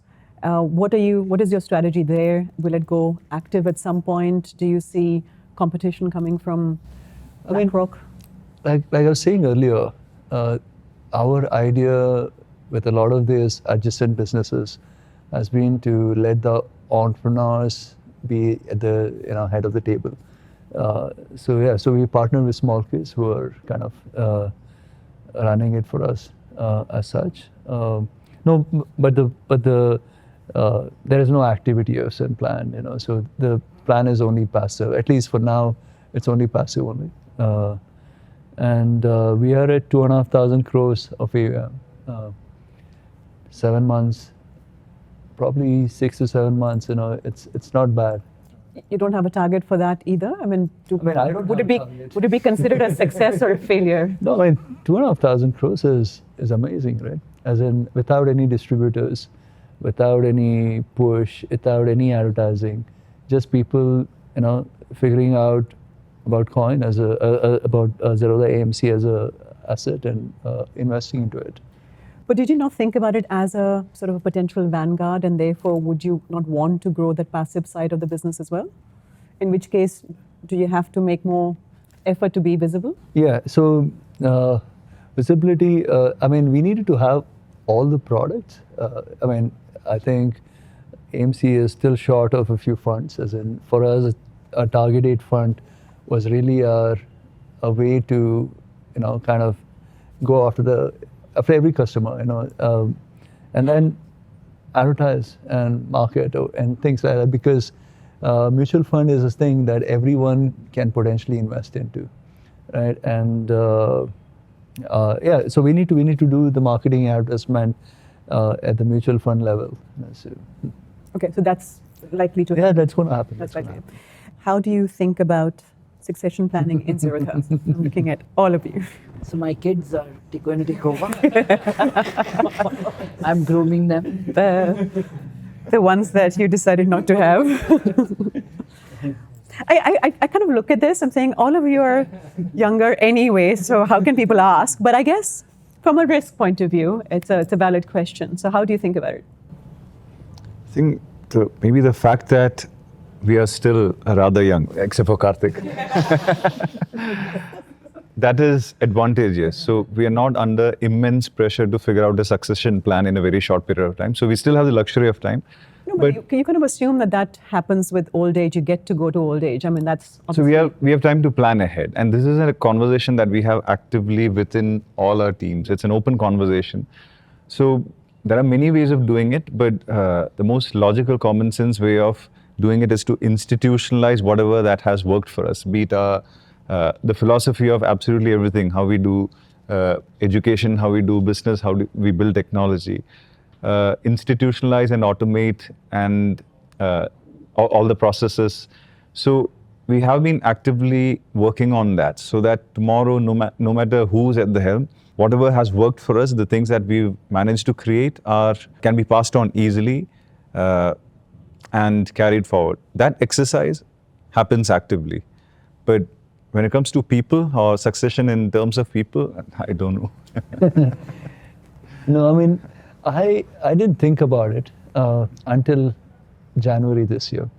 And once the stroke happened, for a month I was at home, and I was thinking continuously, do I get back to work or not, right? But I did. So currently I'm not thinking about succession planning. But that said, one of the things that we've all done is we have an analyst group, which is like an internal group. All the decision making, the reason for taking the decisions, etc., is communicated on the group. Even for Rain Matter, for example, we set up a group which kind of sits together and decides on an investment. I mean, it's happened very recently, but so essentially ensuring that it's not a single man's decision, but there's a process around it. Is the way we think about it. As in, I don't think individually, I mean, any of us would want to be somewhere else, but in case we want to be somewhere else, hopefully, we'll have no baggage of sorts, so we can. But you are very different philosophically. I'm just thinking, even when you weren't in the office, say, you would do things one way, and when you came into the office, you would do things another way, perhaps. That's the impression I got. So I'm just asking, to what extent is your individual personality driving it, and therefore... I don't think I am actively involved. I might have gone to the office a bit more when he was not there. No, so the question is that if you had to step in, wouldn't your personality be very different? I don't think I would be the right person to step in. No, I mean, I know my flaws and my pluses, and I don't think this is a role that is suited to me even. But that being said, I think it is a good idea for Nithin to find who should step in and groom him and let go of a little bit of control in life, which he has a really big problem in doing.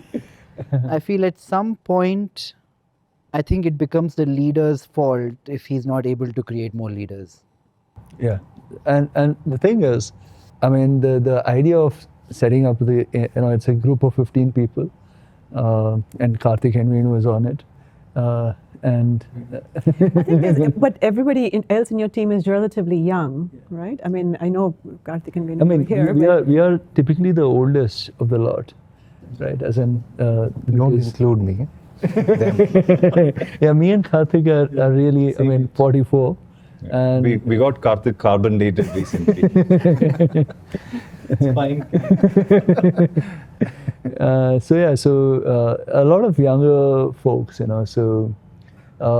the thing about the younger folks is they need to be mature to kind of step into, like the shoes of leading a business and etc. So, do you think you're falling into the trap of believing that when you yourself were very young when you started, and therefore isn't it a matter of someone thrown into the deep end will figure it out? Yeah, I mean, the throwing into the deep end, it's you have an option to do it, right? So I'm sure if I don't turn up tomorrow, the business will run. One of the persistent questions that keeps coming up is, when will you IPO? And I guess it's kind of related to this, because you mentioned in the past when I've interviewed you that your business isn't diversified enough. But to what extent, when you're saying the other businesses are rounding errors, when will your business be diversified enough that you would consider listing it? And with that, don't you need to have a succession plan? Yeah, no, I mean, IPOing, the thing is, we knew that the revenue was concentrated with futures and options, and some regulatory action is going to take place on futures and options.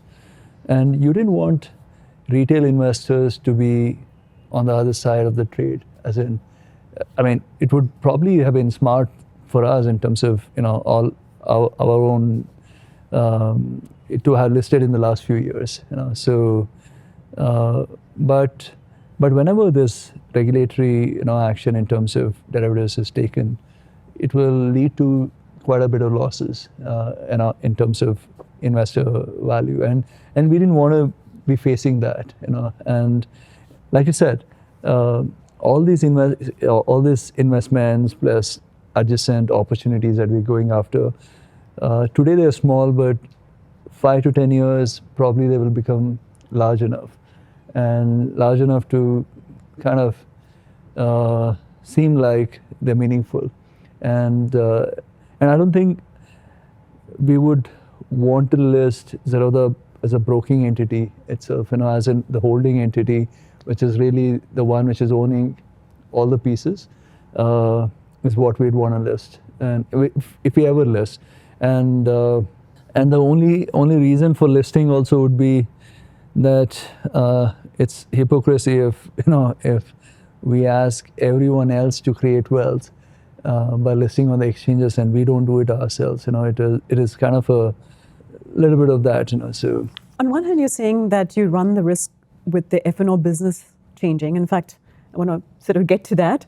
On the other hand, so you could argue that the SEBI is being a little bit of a nanny state, not nanny state, but being kind of babysitting investors about what they can and can't do.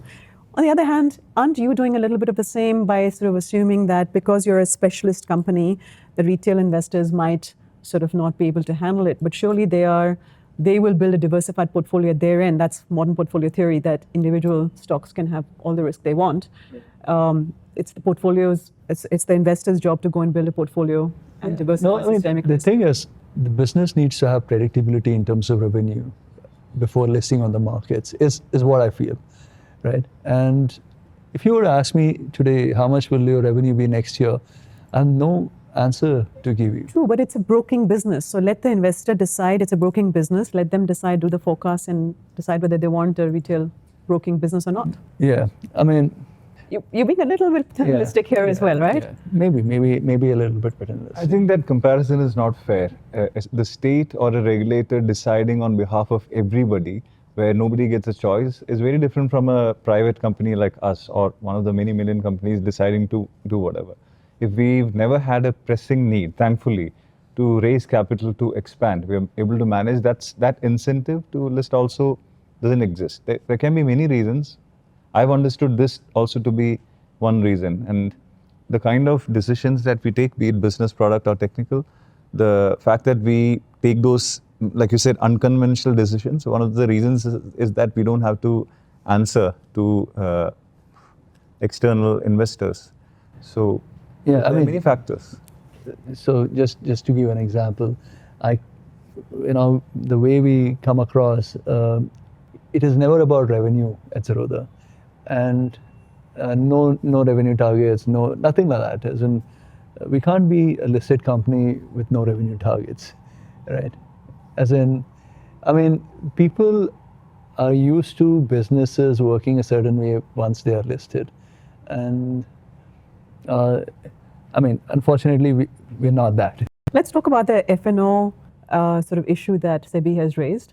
What are your thoughts? What do you think of whether that is fair, right? No, I mean, I think it's kind of fair. In the shoes, if I put myself in the shoes of regulator, as in different markets around the world have something called as a product suitability framework, right? As in, not everyone can trade derivatives. I mean, today, if a customer has 1,000 rupees of interest income, he can trade derivatives. So I think the right way would have been to first address that. First have the product suitability framework saying that you need to be earning this much and income of this much, whatever, net worth of this much. And today it's possible to determine that, with the account aggregative framework, it could have, technologically it was possible to determine that. And so I would have said that should have been the first step before going down. In terms of, of all the actions which are consultation paper, the one that I think is probably right is the weekly options, as in, it didn't make sense for every day one expiry and etc., because a lot of activity was getting built just speculating for that day, right? As in, and derivatives are meant for hedging and etc., and it's not really meant for a day trading. I mean, for a single day. As in, people might say that something like the US might offer a daily trading, but US is really like a lobby of big brokers. It's US markets, as in, so I don't think a US market is the right example to see why daily trading of or 0 day expiry of options are required. And the thing that I hate in that circular is the lot sizes going up, because they're essentially making it. See, the thing is, you can do three things in the futures and option market. You can buy futures or sell futures. You can buy options or you can sell options. Now, futures and people who sell options, their margin requirements going to go up threefolds. That means you need to have 5 lakh rupees at least. I mean, according, if the circular goes live. So you essentially are pushing people away from doing that and to buy options. You're pushing them to the other side, which is, people buying options, and buying options is probably the craziest thing you could be doing, in terms of risk. So that's one thing I don't agree with the whole circular. So the good thing about trading futures or writing options is that you have to bring in large sums of margins, right? And when your losses go to a certain level, there's a concept called mark to market. So if your losses go to a certain extent, you will have to liquidate that position, which means whatever initial capital that you had deposited, you get that back minus your losses, small amount of losses that you've had. That is unlike the case in options, where you can buy options for the entire premium, entire value of funds that you have, and then lose all of it in a couple of days. There's a perception that trading is not good for the economy, which I find kind of weird. Do you have any thoughts on sort of this capitalism playing out through trading and what useful purpose traders serve? Yeah, sure. I mean, you're asking me what purpose do I serve? Yeah. Funny that. Okay, I'll drop an analogy. You go to a restaurant to eat dinner. A bunch of things are healthy on the menu, but you finish with dessert, which might not necessarily be as healthy. Think of dessert as F&O and think of your main course as equity investing. The first thing anybody has to do is qualify the extent or the scale of the problem. Let's say 80,000 crores is lost in derivative trading in India, 80, 85. I've seen this number online. One has to remember that out of this 85,000 crore loss, maybe 25,000 crore or 30,000 crore of that is STT, which is the fee a trader is paying to the government. Let's say another 10,000 crores or between 5 to 10,000 crores is transaction charges, which goes to the exchange. Let's say the entire ecosystem of brokers in total make revenue of another 10 to 20,000 crores. You have to bear in mind here that STT in itself is more than the revenue of, almost more than the revenue of all the brokers put together. This 80,000 crore loss number, the one number in between this we seem to forget is the impact cost. Each time you try to buy an option or a future contract, say I'm buying Nifty at 25,000, I lose 1 point or 2 points in market impact, because when I place an order at 25,000, it gets filled at 25,002. While the intent of the regulator seems right, if the long-sighted, far-off goal for me is to make more traders profitable and not eliminate traders altogether, I would look at what is making them lose money. I would make each of these components, which are big loss buckets in this overall pie, try to diminish them as much as possible. And then in turn, by the increase in volume, I would hope impact cost also goes down significantly. That, I think, will take the number of profitable traders from the 10, 11, 12, whatever percentage to much higher. But outside of this, I think while you're looking at derivative losses, you also have to bear in mind the income on equity investing. What would be equity investing income last year? No, I mean, our customers are up 1.5 lakh crores. Overall exchange, everything. No data. Let's say a few lakh crores is earned on equity investing. This is money going towards raising capital of many of the different companies that are IPOing on the primary side. So, like I said, you go to a restaurant, your main course might be equity investing, you're eating a little dessert at the end of the meal. Don't push things to a point where people no longer go to the restaurant, because somebody who wants to speculate is not going to stop speculating because you asked him not to. India, I think, has a big problem of dabba markets, trading offline. It's very easy for a retail trader, for a 30-year-old guy today or a girl, to pick up the phone and call the local, I don't want to put a term to it, but some kind of a broker who will not place the order on the exchange, will settle in cash, will not have to worry about taxes of all kinds. And this industry has evolved and grown to such an extent that they have copycat apps of people like us. So somebody trading on Dabba might have the exact same replica of Kite with better price discovery, because the impact cost is generally defined to 1 point or something like that, and no STT, no transaction charge, no SEBI charge, and no stamp duty, and to top it all, no income tax if they were to make money, which is 40% on a normal trader. So a trader who is providing the service of liquidity to a market that really requires it, in all of this we forget that when markets are falling drastically, the short sellers come and cover their shorts, or the put option writers exit the put options, and it creates an artificial floor and makes the market a lot more robust when there are times of heightened volatility. They play a very important role in the market. For all of these reasons, we might be taking an approach which is a bit short-sighted and not looking at the long-term repercussions of this.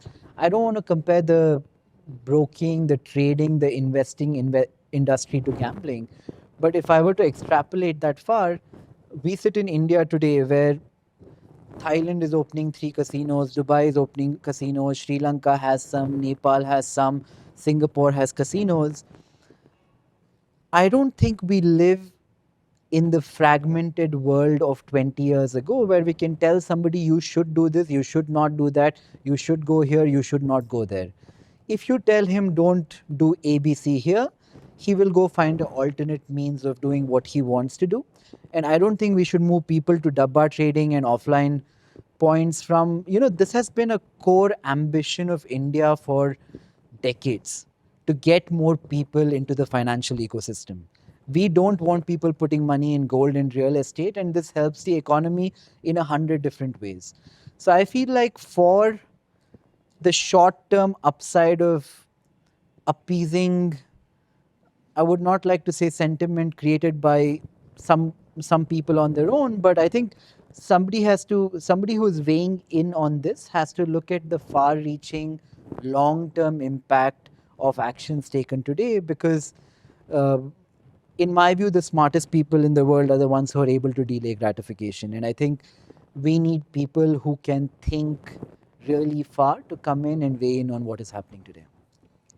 So I'm hearing traders serve a useful purpose in terms of liquidity and sort of dampening volatility. But 2, I'm just also curious how the regulator thinks they can increase the number of profitable traders. That's like saying, let's increase the number of alpha producing mutual funds. I mean, how does that even happen? Yeah, I don't think it should be the regulator's role to do that to begin Exactly. with. I don't think that's right. Like, imagine I am a regulator and I'm regulating the telecom industry. I can't call Reliance up tomorrow and say, you're charging too much, reduce your prices by 30%. I don't think that's inherently right or the right approach. I can look at the industry and be like, is this monopolistic or duopolistic in nature? How do I give out more licenses, increase competition? Young people across the board do not like being told what to do, how to do it, where to do it. And they're not going to stop what comes organically to them. They're going to find other means to do it if somebody were to come and try to curtail that. So while I think the regulator is right in thinking what they're doing, and I respect them for a lot of the decisions they have taken up until now, I think there's always a line. And that line is thin. And I think the closer they get to it without crossing it is probably better for the long-term economic outlook of India as a country. Every large developed country needs a large No, I stock mean, market. the thing is, agree with everything you say, but this daily expiry of options, like zero-day trading, that was not helping anyone, anything, you know. Yeah, I'm not speaking against that. I think they should remove daily expiry. I'm saying a lot of what they're doing is right. But you're trying to do X good, don't do X into 5 wrong in order to attempt to achieve X good. And don't demonize traders. I feel like traders are such an inherently important part of the financial ecosystem. By making them look bad and curtailing them and making the ecosystem look bad, you're hurting sentiment in a manner that is not benefiting anybody. That's what I was going to say. I mean, in other markets, you mentioned the Reliance example. In other markets, they do dictate MRPs and how much power should be sold at and all that stuff. But in this market, there was freedom and now they're coming back in. Aren't we regressing a little bit in terms of capital market freedom? I feel like this 2-3% number of exposure to financial ecosystem number in India, that eventually has to climb much higher. I'm not saying it will multiply in the next decade or two, but a developed economy like America, let's say it has 40 or 50% exposure, I can extrapolate that and I can extrapolate it to the extent that if I'm an entrepreneur in America and I want to raise capital, I go to the public market and 40-50% of my population can come give me money to build a company in return for equity in my company. India should be so robust one day, and Indian entrepreneurs should have that opportunity one day. Part of that exposure comes via their pension market, which is where we were starting to discuss. There's a perception that Zerodha is all direct, whether it's direct stocks, direct mutual funds via coin. What do you think of the intermediary market? Do you not think we need people to handhold retail investors? No, I mean, we need to, for sure. And there's been on our list of things to do. We have invested in Asset Plus, who is kind of helping distributors use technology, etc. On the RIA space, it's good that the new consultation paper is out, which simplifies being a RIA. I mean, if regulations were clear, we would want to build a platform through which RIAs manage their portfolios. And, you know, like in the US, you have the structure where RIA, broker, and the client sign a tri-party agreement. So we would want to do, you know, stuff like that if the regulations were allowing it. So no, absolutely. I think India has got less than 1,000 RIAs for a population of 10 crores, you know, which invest in the market. So it probably has to be millions, you know. So and obviously, we need more mutual fund distributors as well. Yes. As a thing. Speaking of education, Karthik, maybe you can talk a little bit sort of more about what we're doing at Varsity. So one, how has Varsity evolved? And then perhaps what you've done in the last year. Yeah, so like I was mentioning earlier, Varsity has evolved from an article-based, module-based learning system to a much bigger ecosystem. We've got Varsity app, which is going through a mega facelift. I think the new version will be out very soon. We are starting. Well, we've done a number of things online. We haven't really done much on the offline side of things. So, starting this year, we are taking initiatives to meet people physically. The very first initiative that we've taken is the inter-college quiz competitions that we are running. As we speak, there was one event today. So we are experimenting this in Bangalore. If it goes well, then we'll roll it out across multiple cities. Varsity Live is another initiative that we've taken up. We started Varsity Live earlier this year, but we've touched close to about 30,000 registrations. What is the objective there? What are you trying to do with Varsity Live? Varsity Live is basically online learning experience, mentor-led experience. There is, and unlike an online workshop, let's say like a Zoom or a Google Meet, this is interactive, and there is something called as practice tech, which LearnApp team has developed. So practice tech allows you to experience things as the mentor explains concepts, right? And then there are live leaderboards, so there is a sense of competitive spirit while learning. So Varsity Live is another exciting initiative. What is the objective? This is sort of making them financially literate? Is it for trading? All is it for objective is to investing? make people financially literate and For their own money. Do you expect these people to join the finance industry as either traders? It could be just or about managing their own finances, right? Not really. We are not really coaching them to. But do we need that much? I mean, I'm just thinking to manage your own personal money, and I'll get to that question later. How much education do you need really to manage your own money? See, with how much driving skill do you need to navigate through the city? Right? In Bangalore, insane skills you need. So yeah, just to complete the offline bit. Sorry, I jumped to the live one. So we are also planning to do community meetups. That's something we've never experimented so far, but we will roll out Varsity community meetups where we will pick a topic, go to a certain city, invite an expert from the local city, organize meetups and talk about that topic, and then take Q&A from the audience as well. So that's another experiment that we are trying to do. Hopefully we'll have some good results there. This is all personal finance, investing, and trading. Exactly, all topics related to capital markets. I also saw a video you doing financial literacy for women in rural India. What was that about? So women, that was part of our social outreach program. That's Varsity social outreach program, where we reach out to rural communities and marginalized societies, talk to them about personal finance, how they can manage finances better. One of the biggest problems there is the hand loans that they take. We need to talk about the formal banking systems and better way of financing their. It could be small businesses or shops that they have. So that is an effort towards educating that segment of society. But you're taking on financial inclusion on a sort of it's a very big topic. Okay, how would you make that scalable?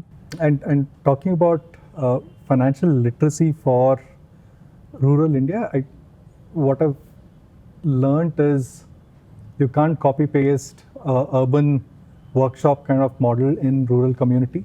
A lot of teaching has to happen keeping the cultural and economic context in perspective.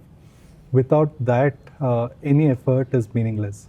So we partnered with a non-profit organization called Swataha. So the idea is to reach out to as many communities as possible and do these literacy workshops. So as a part of Varsity's social outreach program.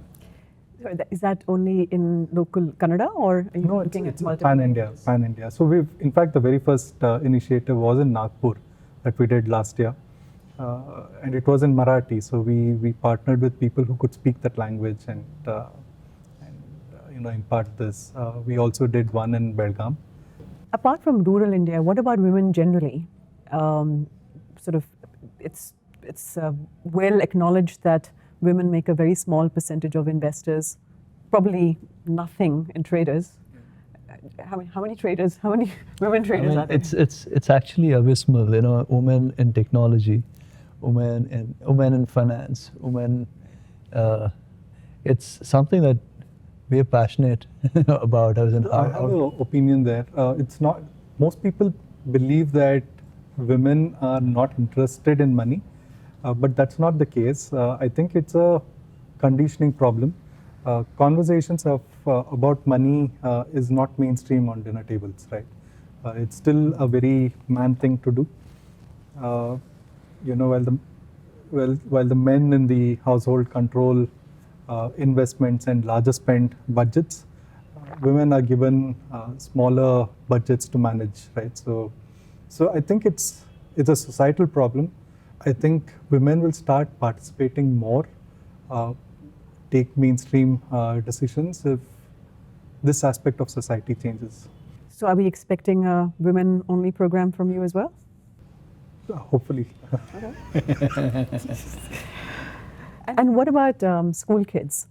Given, I guess you can have a seat at the table, but are you reaching out to whoever's in charge of school curriculums to ensure that we do this in school? We've reached out to few schools. We've partnered with few schools, shared our content with them. But I think financial literacy should be a part of the mainstream curriculum. And what happens today is they call it the yoga curriculum. So while everyone acknowledges yoga is important and it needs to be done and everyone needs to practice, it's not a mainstream curriculum, right? It's by the side. So few years ago, no school was ready to talk about financial literacy and introduce financial literacy to children, but that has changed now. Schools are willing to talk about it, but it's not yet mainstream, right? So, but at least it's a step towards But talking what I'm about. asking is, can you go to policy and sort of say, make it happen? I'm just saying, if Zerodha doesn't get a chance to do that, who else will? Yeah, I mean, I've spoken to a few ministers about this, and it's unlikely going to happen anytime soon, So, and a small plug here is we also open Varsity, Zerodha junior accounts, as in small, minor accounts, as in, because it's a good idea, for parents to introduce, younger kids to the concept of finance, as in quite early, as in the way it works is you, the parent, can set up an account and buy a stock and then transfer it to the nominee account, as in. So yeah, so it's good, as in if the account holder can track a few stocks, etc. It's a good way to start in the markets early. Anything else you want to say on Varsity? I think I'd like to add one thing. So, Varsity first went live in 2014, I think, or early. November 4th, 2014. November 4th, 2014. Obsessed. The portal, it started out as a blog/article portal. It has never been closed. You don't have to sign up. It's been open. I think more people have read Varsity and opened accounts at various other brokers than maybe Zerodha itself. So it's always been like that. And every single initiative that Karthik and the team, building, none of these things are behind paywalls. Yeah. So Karthik was speaking of the big update to the Varsity learning app. So one big update, apart from all the new cool features, is that you don't even have to sign up. You can go through the entire thing, take quizzes, etc., without signing up. And in none of these places is there a hard pitch to open a Zerodha account or, So the other day, someone was asking me user metrics on Varsity, and I was clueless because I've never really actively tracked. Yeah, I mean, we have millions of people registered in Varsity with their email address, and we have not one sent an email saying open account with Zerodha. So. You mentioned a couple of times publicly that Varsity is probably the biggest financial education initiative in the world. Biggest in terms of what? The number of people visiting the site? I mean, in terms of activity, in terms of everything, as in. And the breadth also. Varsity is almost encyclopedia. It's an encyclopedia plus reference plus textbook plus like a lab book all rolled into one. It's pretty unique in its structure. Yeah. And I think it's evolved into a complete ecosystem now. Yeah. And even to this day, Karthik will spare an hour out on a holiday to respond to Varsity comments. That's a daily affair. That's a daily affair. Yeah. I actually, people when they ask me, I sort of say it's the Khan Academy of finance. Would that be a fair? Yeah, it would be a fair judgment? comparison, yes. Yeah, okay. Rangappa Academy. Okay, we've kind of finished the business end, so we'll talk a little bit more now, blending into sort of personal lives as well. Venu, maybe coming to you. What are some of the insights that you have gleaned from your operations compliance career that you think can be applied to business and life generally? Okay, that is deep.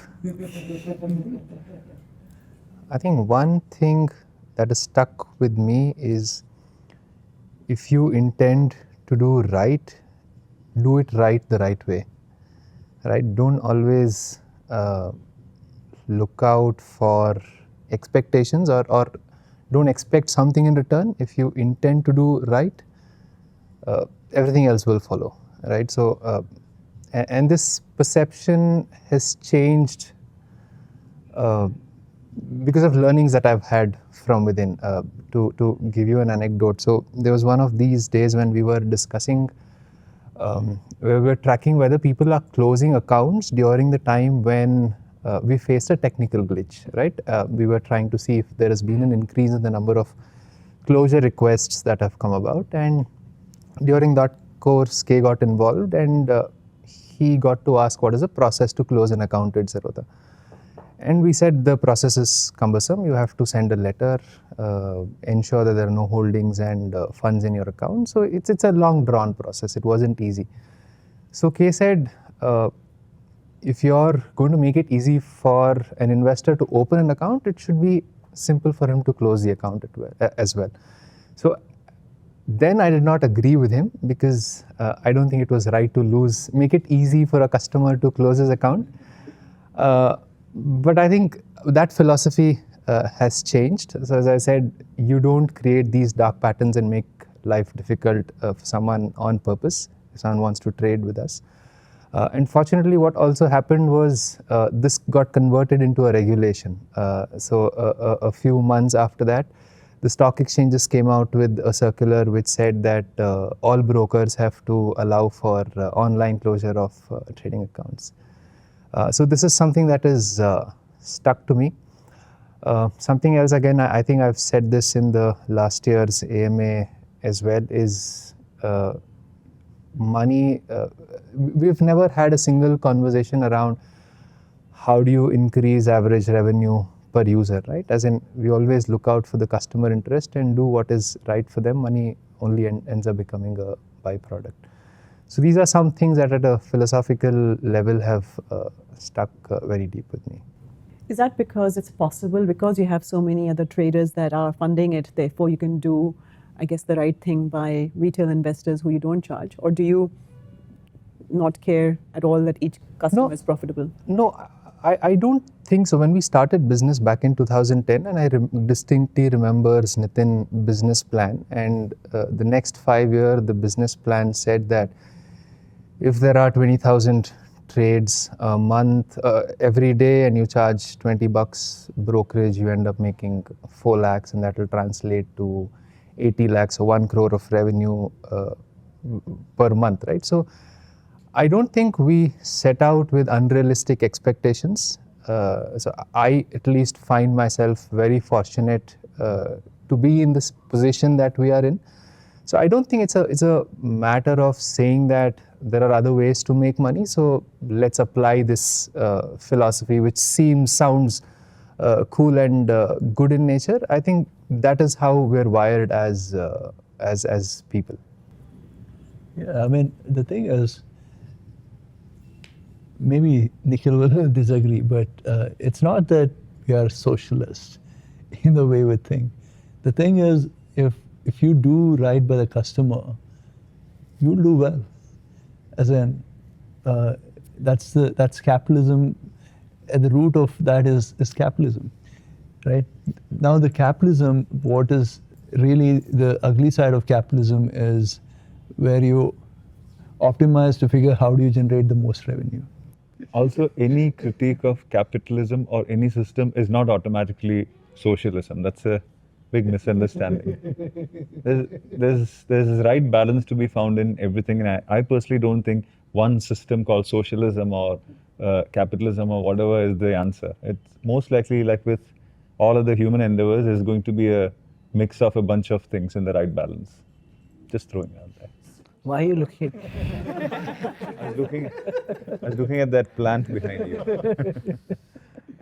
We'll get to that, but just while you're on the topic, we talked about rain matter last year when we first spoke, and you said not. Okay, so any criticism of capitalism is not necessarily a vote for socialism. I agree, but you also said, I think both of you said in that interview that capitalism can't fix these problems, especially climate change that we were talking about. No one singular system can. You have to rethink everything. Right. So, what about capitalism do you think caused that problem?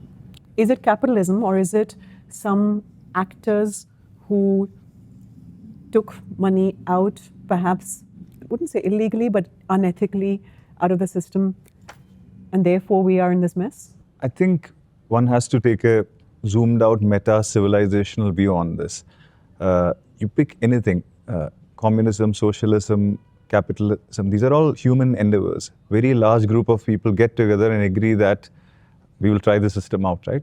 So whatever has happened to or transpired in many of the iterations of all of these systems through history and the current form of free market capitalism that we are witnessing now, and it's a century or couple of centuries old, really.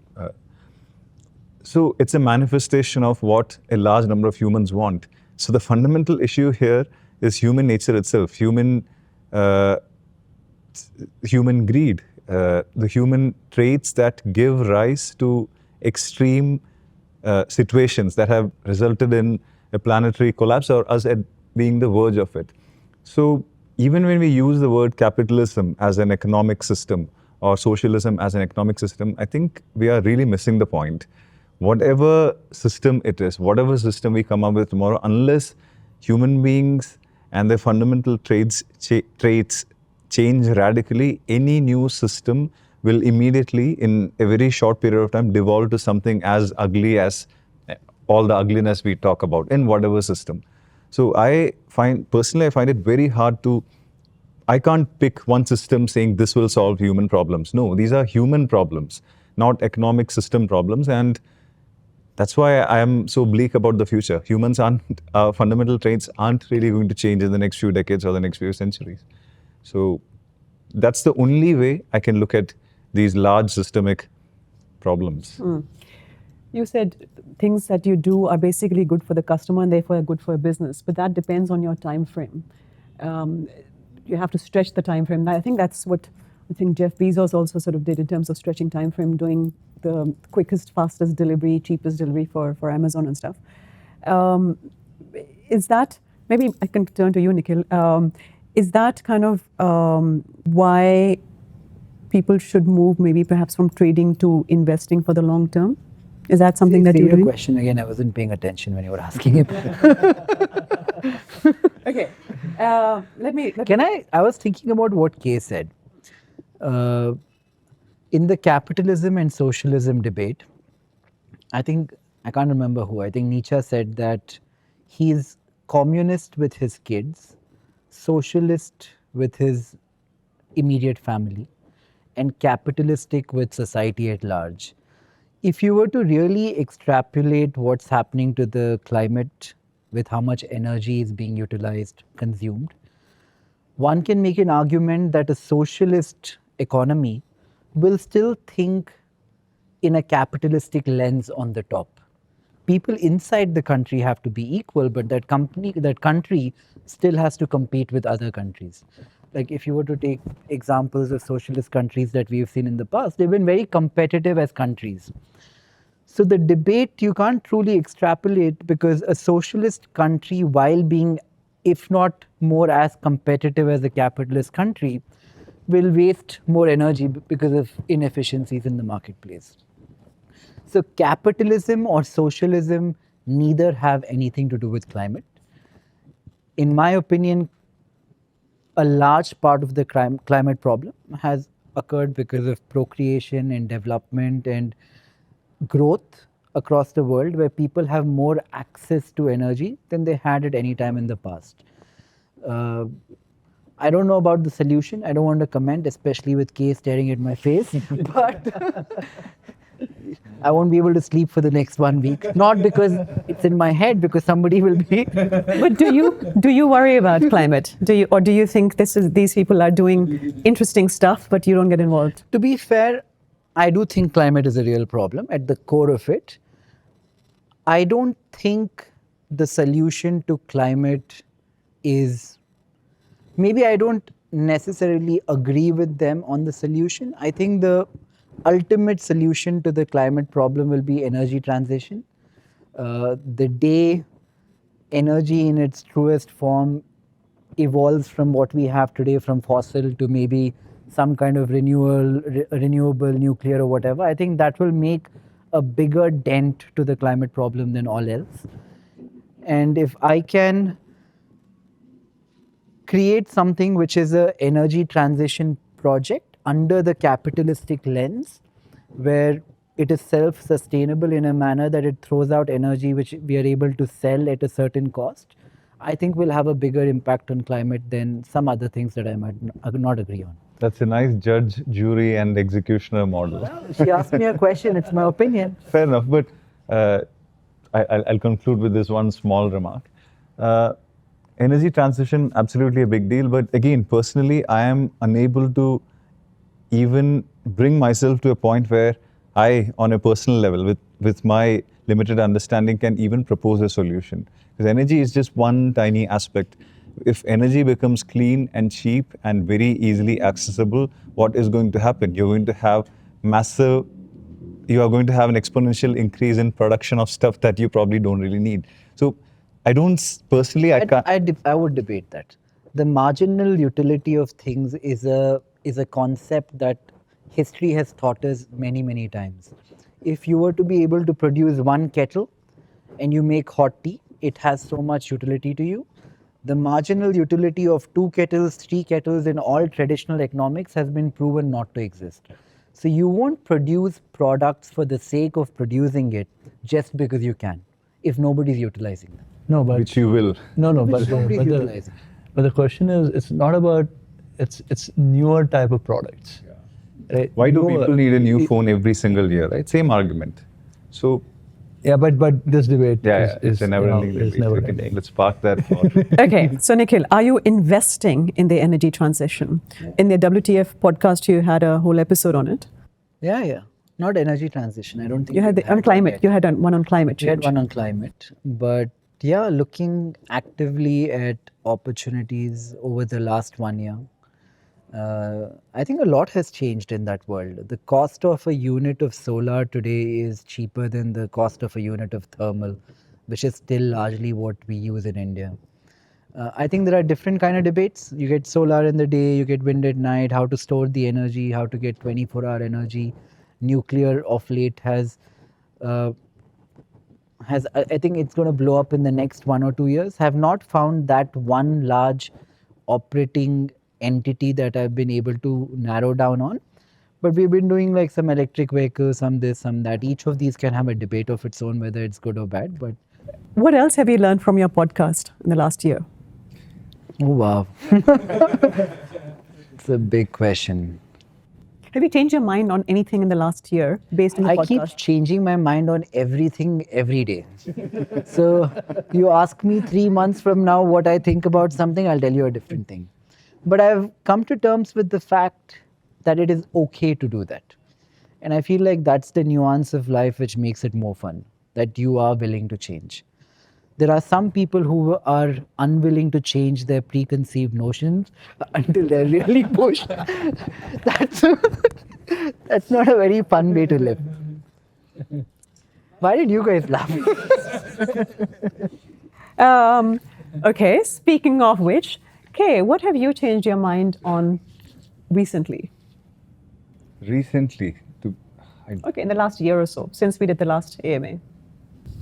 it's been a blur. I honestly can't Say recollect. last decade. Don't have to stick to 1 year. But COVID, for instance, by the way, Nikhil thinks that I never change my mind on things, but I mean, that Have you?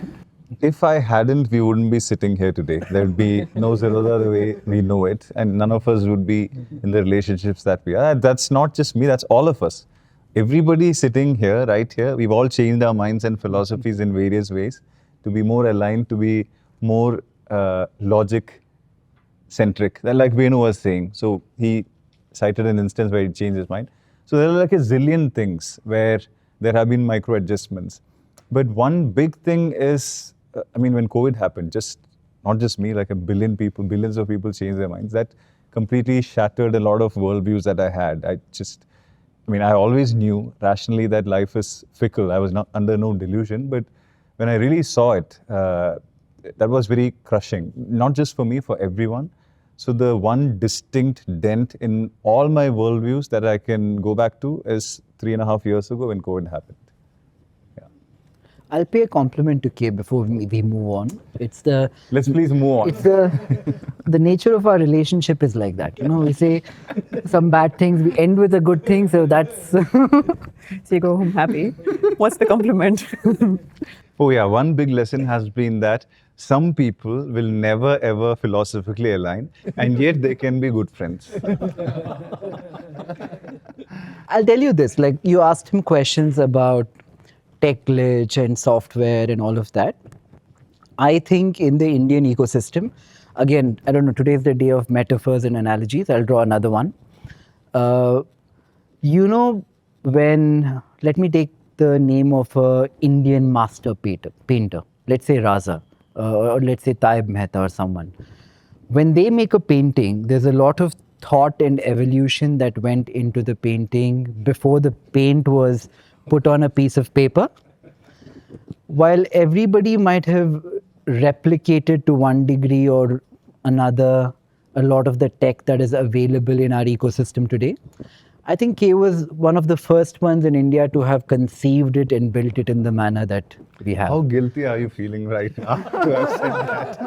Because I'm not feeling that. You can copy Hussain, but the copy is not as nuanced as the real thing. I'm feeling so guilty. I'm not triggered. Let's move on. Okay, so I've heard there's a health initiative at Zerodha. I guess you probably started it, but I also hear there's a Premier League. Venu, I believe you somehow involved in that. What is the Zerodha Premier League? Okay, the cricket tournament. I don't know. So And the question specifically was, how is it that your team manages to win every year? Venu's team does all the reading. So there have been 7 times that we've played this tournament, and we won it 4 times. So it's not like we always win. We let others win sometimes. We let others win. So it's just a fun thing. So when we started, we were a small team, and then we grew and became like a bunch of us who said, why don't we all play cricket? Because that's the most followed sport. And growing up as kids and 90s kids, most of us mostly played cricket. So we said we'll host a tournament.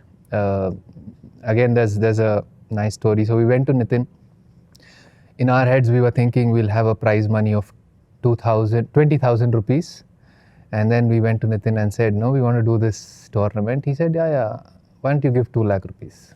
We'll give the winners 2 lakh. Because Nithin's thing has been, you have to, the prize is to feel worth it, right? I mean, what's the point of doing a tournament with 20,000 rupees? So we've done that, and as a tradition, we've kept it going every year. So we concluded the 7th season sometime in May, and we won that league after a gap of 3 years. Again, question I'm reading off the paper, so don't kill me for this. How do you stay so fit and handsome? I wish you were asking it yourself. So You'll probably sue me for harassment. I shouldn't have probably eaten the dessert. Good answer. No, but seriously, all of you seem very fit and all of you are very, very handsome. Like I said, I believe all of you are taken, so I'm going to zip it. But how do you manage to motivate people on health? I believe, Kailash, you've changed quite a bit. Leading by example always, Nithin. I mean, the thing is, one thing I realize is you can lead by example, and things can happen. But it is more, it happens. Okay, we have a large team which works from home, right? And you can't influence them.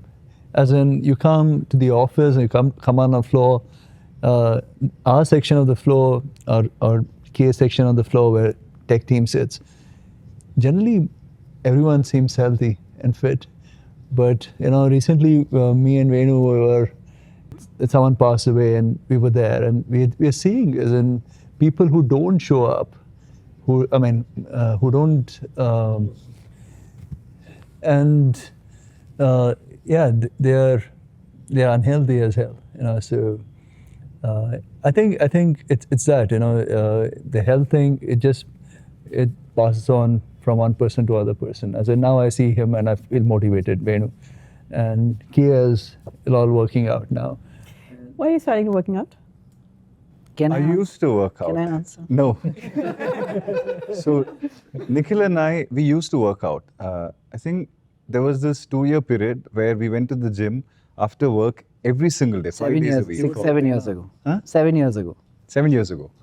Then there was a break. Then I started working out again. Then there was another break. Break generally because of work or whatever. This was our that period 2017 to 19 where all of us were working 24/7 to build whatever we're building. But I was always generally healthy. I mean, I've never had bad food habits or bad consumption habits at all. And until COVID, I was still doing a bit of yoga and I was cycling regularly. And I was fit, reasonably fit, even if I wasn't going to the gym. But I think COVID took it, like I said, it took a mental and physical toll on me. And I could no longer ignore the loss of strength and the loss of, virality that I started feeling. So one day I just started working out again. This was 7-8 months ago. So why the delayed effect? I mean, that was 4 years ago, no? Why the last 7 months? I had a shoulder injury, which I really shouldn't have had. That was a wake-up call. I had a sprained back. Those things would never happen. But post-COVID, my body weakened. So I just woke up one day and started working. And just for the record, all of us have to really slog out and work out to look the way we are. K just has to lift the dumbbell a couple of times and then he look like Rocky Balboa. I don't look like it's basic exercises that I've been doing. So, no more than 30 seconds for answers. And I'll just point and maybe ask the same question to multiple people as well. Is that okay? Yeah. Okay, fine. Venu, if Zerodha hadn't happened, what would you be doing? I have no idea what I would be doing, but I know for a fact that I would be working with people I love to work with. Okay then. Karthik. He stole my answer. Come on, you can't be that boring. Surely. It's something to do with capital markets, for sure. Yeah? Okay. You? Trading. No. If you weren't doing Zerodha, but you would still be a trader. Okay? Nithin, I guess that would be a good question for you. Yeah, I'd be a trader. Because the whole shift from trading to Zerodha happened because of Zerodha. If Zerodha didn't happen, then I would continue to be a trader. Okay, say the finance industry wasn't an option. Then what would you be doing? I'd be something around sports, sports or health. You? Something in psychology. I would love to be Kailash's psychologist. Okay then. No, psychotherapist who can give him medication. You might as well answer as well. I'd be a tinkerer, programmer, hacker, which I am today, which I've always been from very young. Say that wasn't an option. I can't imagine, I became one when I was 13 years old, so I can't even imagine another. I can't even imagine. Can I answer? No, please. Can you answer for him, you mean? What do you think he would be doing I if don't he want to wasn't? know, please. Please, Nikhil, no. Okay then. We want to hear the answer. What do you think? You'll have to edit it out anyway. Let's move on, please. Okay then. Okay, what's your favorite food or food place? Given that you're a Bangalore boy, I'm new to Bangalore. What place should I have seen by now? There's a new place on Swiggy called Kebachi, which I'm really liking. This is the No, one but in it's not City. a Bangalore. It's not a Bangalore joint, but it's quite good. Old school, I would say Nagarjuna. Yeah, biryani from Archana is killer. Okay, that's like literally Yeah. 2 doors down. Okay, what's your favorite food? Favorite food? Ramen. Ramen. Okay. Way too many things. Anybody has sweets? Yeah, I love Not dosa sweets. from Venu's restaurant, Dwarka. Stole my answer. You have a restaurant? Stole my answer, yeah. So it's called Hotel Dwarka. I plugged in the restaurant last year as well. Acha. I think it did. Yeah? Yeah. Did you monitor conversions? Yeah, but it's really, really good. I was there this Sunday as well. So Okay. Question for Kay, for you. Why aren't you on social media? I think for whatever reason, that was one right brainwave that I had when social media happened in the mid 2000s. I signed up and I saw how horrible it was, and I decided never to use it. So but long back you had a Facebook account. I still have that Facebook account from 2004-05, and 2007 is when I stopped even looking. So I was never active, but I'm very happy with that decision. So how do you do self-expression? If I feel like sharing something, I write a blog post. Generally, it's once a year, but I don't feel the need for self-expression. Long messages and chats. Oh, private, yes. In a private group, I express myself constantly, but More expressive than all of us put together. privately. No, but are there things like, okay, maybe another way of putting it, how do you relax? Maybe Venu, you can How go do you first. relax? I'm not on social media either. So how do you relax? Not as myself. And I think I'm more of a doer than a sayer. So if I have to really make a difference, I put that into practice around people who are around How me. does that versus- answer the question? What do you do to What do you do to relax? I mean, What do I is do there to relax? Anything creative? I browse social media through my fake Oh, you account. do browse. What did he say? He browses through social media.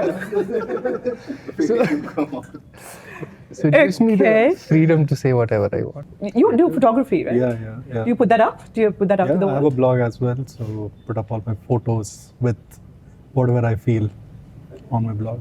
It's amazing, by the way. He does wildlife photography, macro photography, astrophotography. It's amazing. You should check And he out writes his website. blogs as well. Like he writes the Personal story blogs, of. not Yeah, Varsity. travel logs. What do you do? So what I Putting want out. to creative work. I think I want to learn how to make bonsai. I'm really fascinated with the miniature forms of trees. So that's something that I've been wanting to learn. What do you do? Music, as in something that's close, and I play sports. I play basketball and us. Yeah, we had that music session. What do you do? For relaxing? Dissect other people's minds. Yeah. I pick on people on camera. Do you collect sneakers or anything like that? I don't collect any. I have a fascination for watches. I like because it's mechanical. I like the engineering behind it. So watches is what I'm. You Let, mentioned let me answer on Nikhil's behalf. He's going to say, I collect memories. You're actually thinking. I actually thought you would say collect art, but yeah, but let's hear it. What do you think? He collects memories. That's what he'd say. Off late, relaxation is health related. That's the thing today. Like working out or playing and stuff like that. Or reading. I was reading health related. No, either that or that. You were reading books on philosophy. How's that going? Good. So if I ask you to riff on existentialism right now, would you do it? I don't know if I can riff on it. I can tell you where I met. Yeah, okay. What's the one underrated thing about India, whether it's holiday, custom, food? I heard you say in the Ranveer podcast about Indian brand, but what is the one thing that you wish people should know about India or Indians? And what's the one thing that you think India or Indians should do better? The one thing that I feel is very different about India is it's very dynamic and really eclectic. You don't know what you'll find where. I'll give you an example. I was in Europe for the most of this month. You know, wherever you're going, you know what to expect, exactly what kind of people you'll meet, what you will do. India is a surprise. You never know what's coming your way, right? I think that's more a good thing than a bad thing in my books. You said one thing I'd like to change? Yeah. What do you think India or Indians should do better? We should stop making up our belief systems based on what society, our parents or peer pressure mandates us to do. I think everybody should make up their mind on their own about everything, all the big questions of life. As they grow up, they should then go and do that. I think it's a two-way street. Parents should stop shoving their belief systems on their kids as well, but do you think that would change the nature of India? Because one of the things that maybe people perceive about India is that we still have a family unit, for example, and we have customs, we have culture, we have all of these things, and they are because partly we kind of take it for granted from our parents. Culture should be discovered and not enforced, in my opinion. Anybody else have a No, agree. different view? Absolutely. I think that is very succinct. That's the highlight of today. No, really. That is beautifully said. Yeah, it's universal. What's the best gift someone has given to you, Nithin? Me. I would say Kian. I would say Kian. You know, so, I mean, apart from material gifts, I don't know. I mean, nothing as such. What is the worst gift anyone has ever given to you? The car which is down.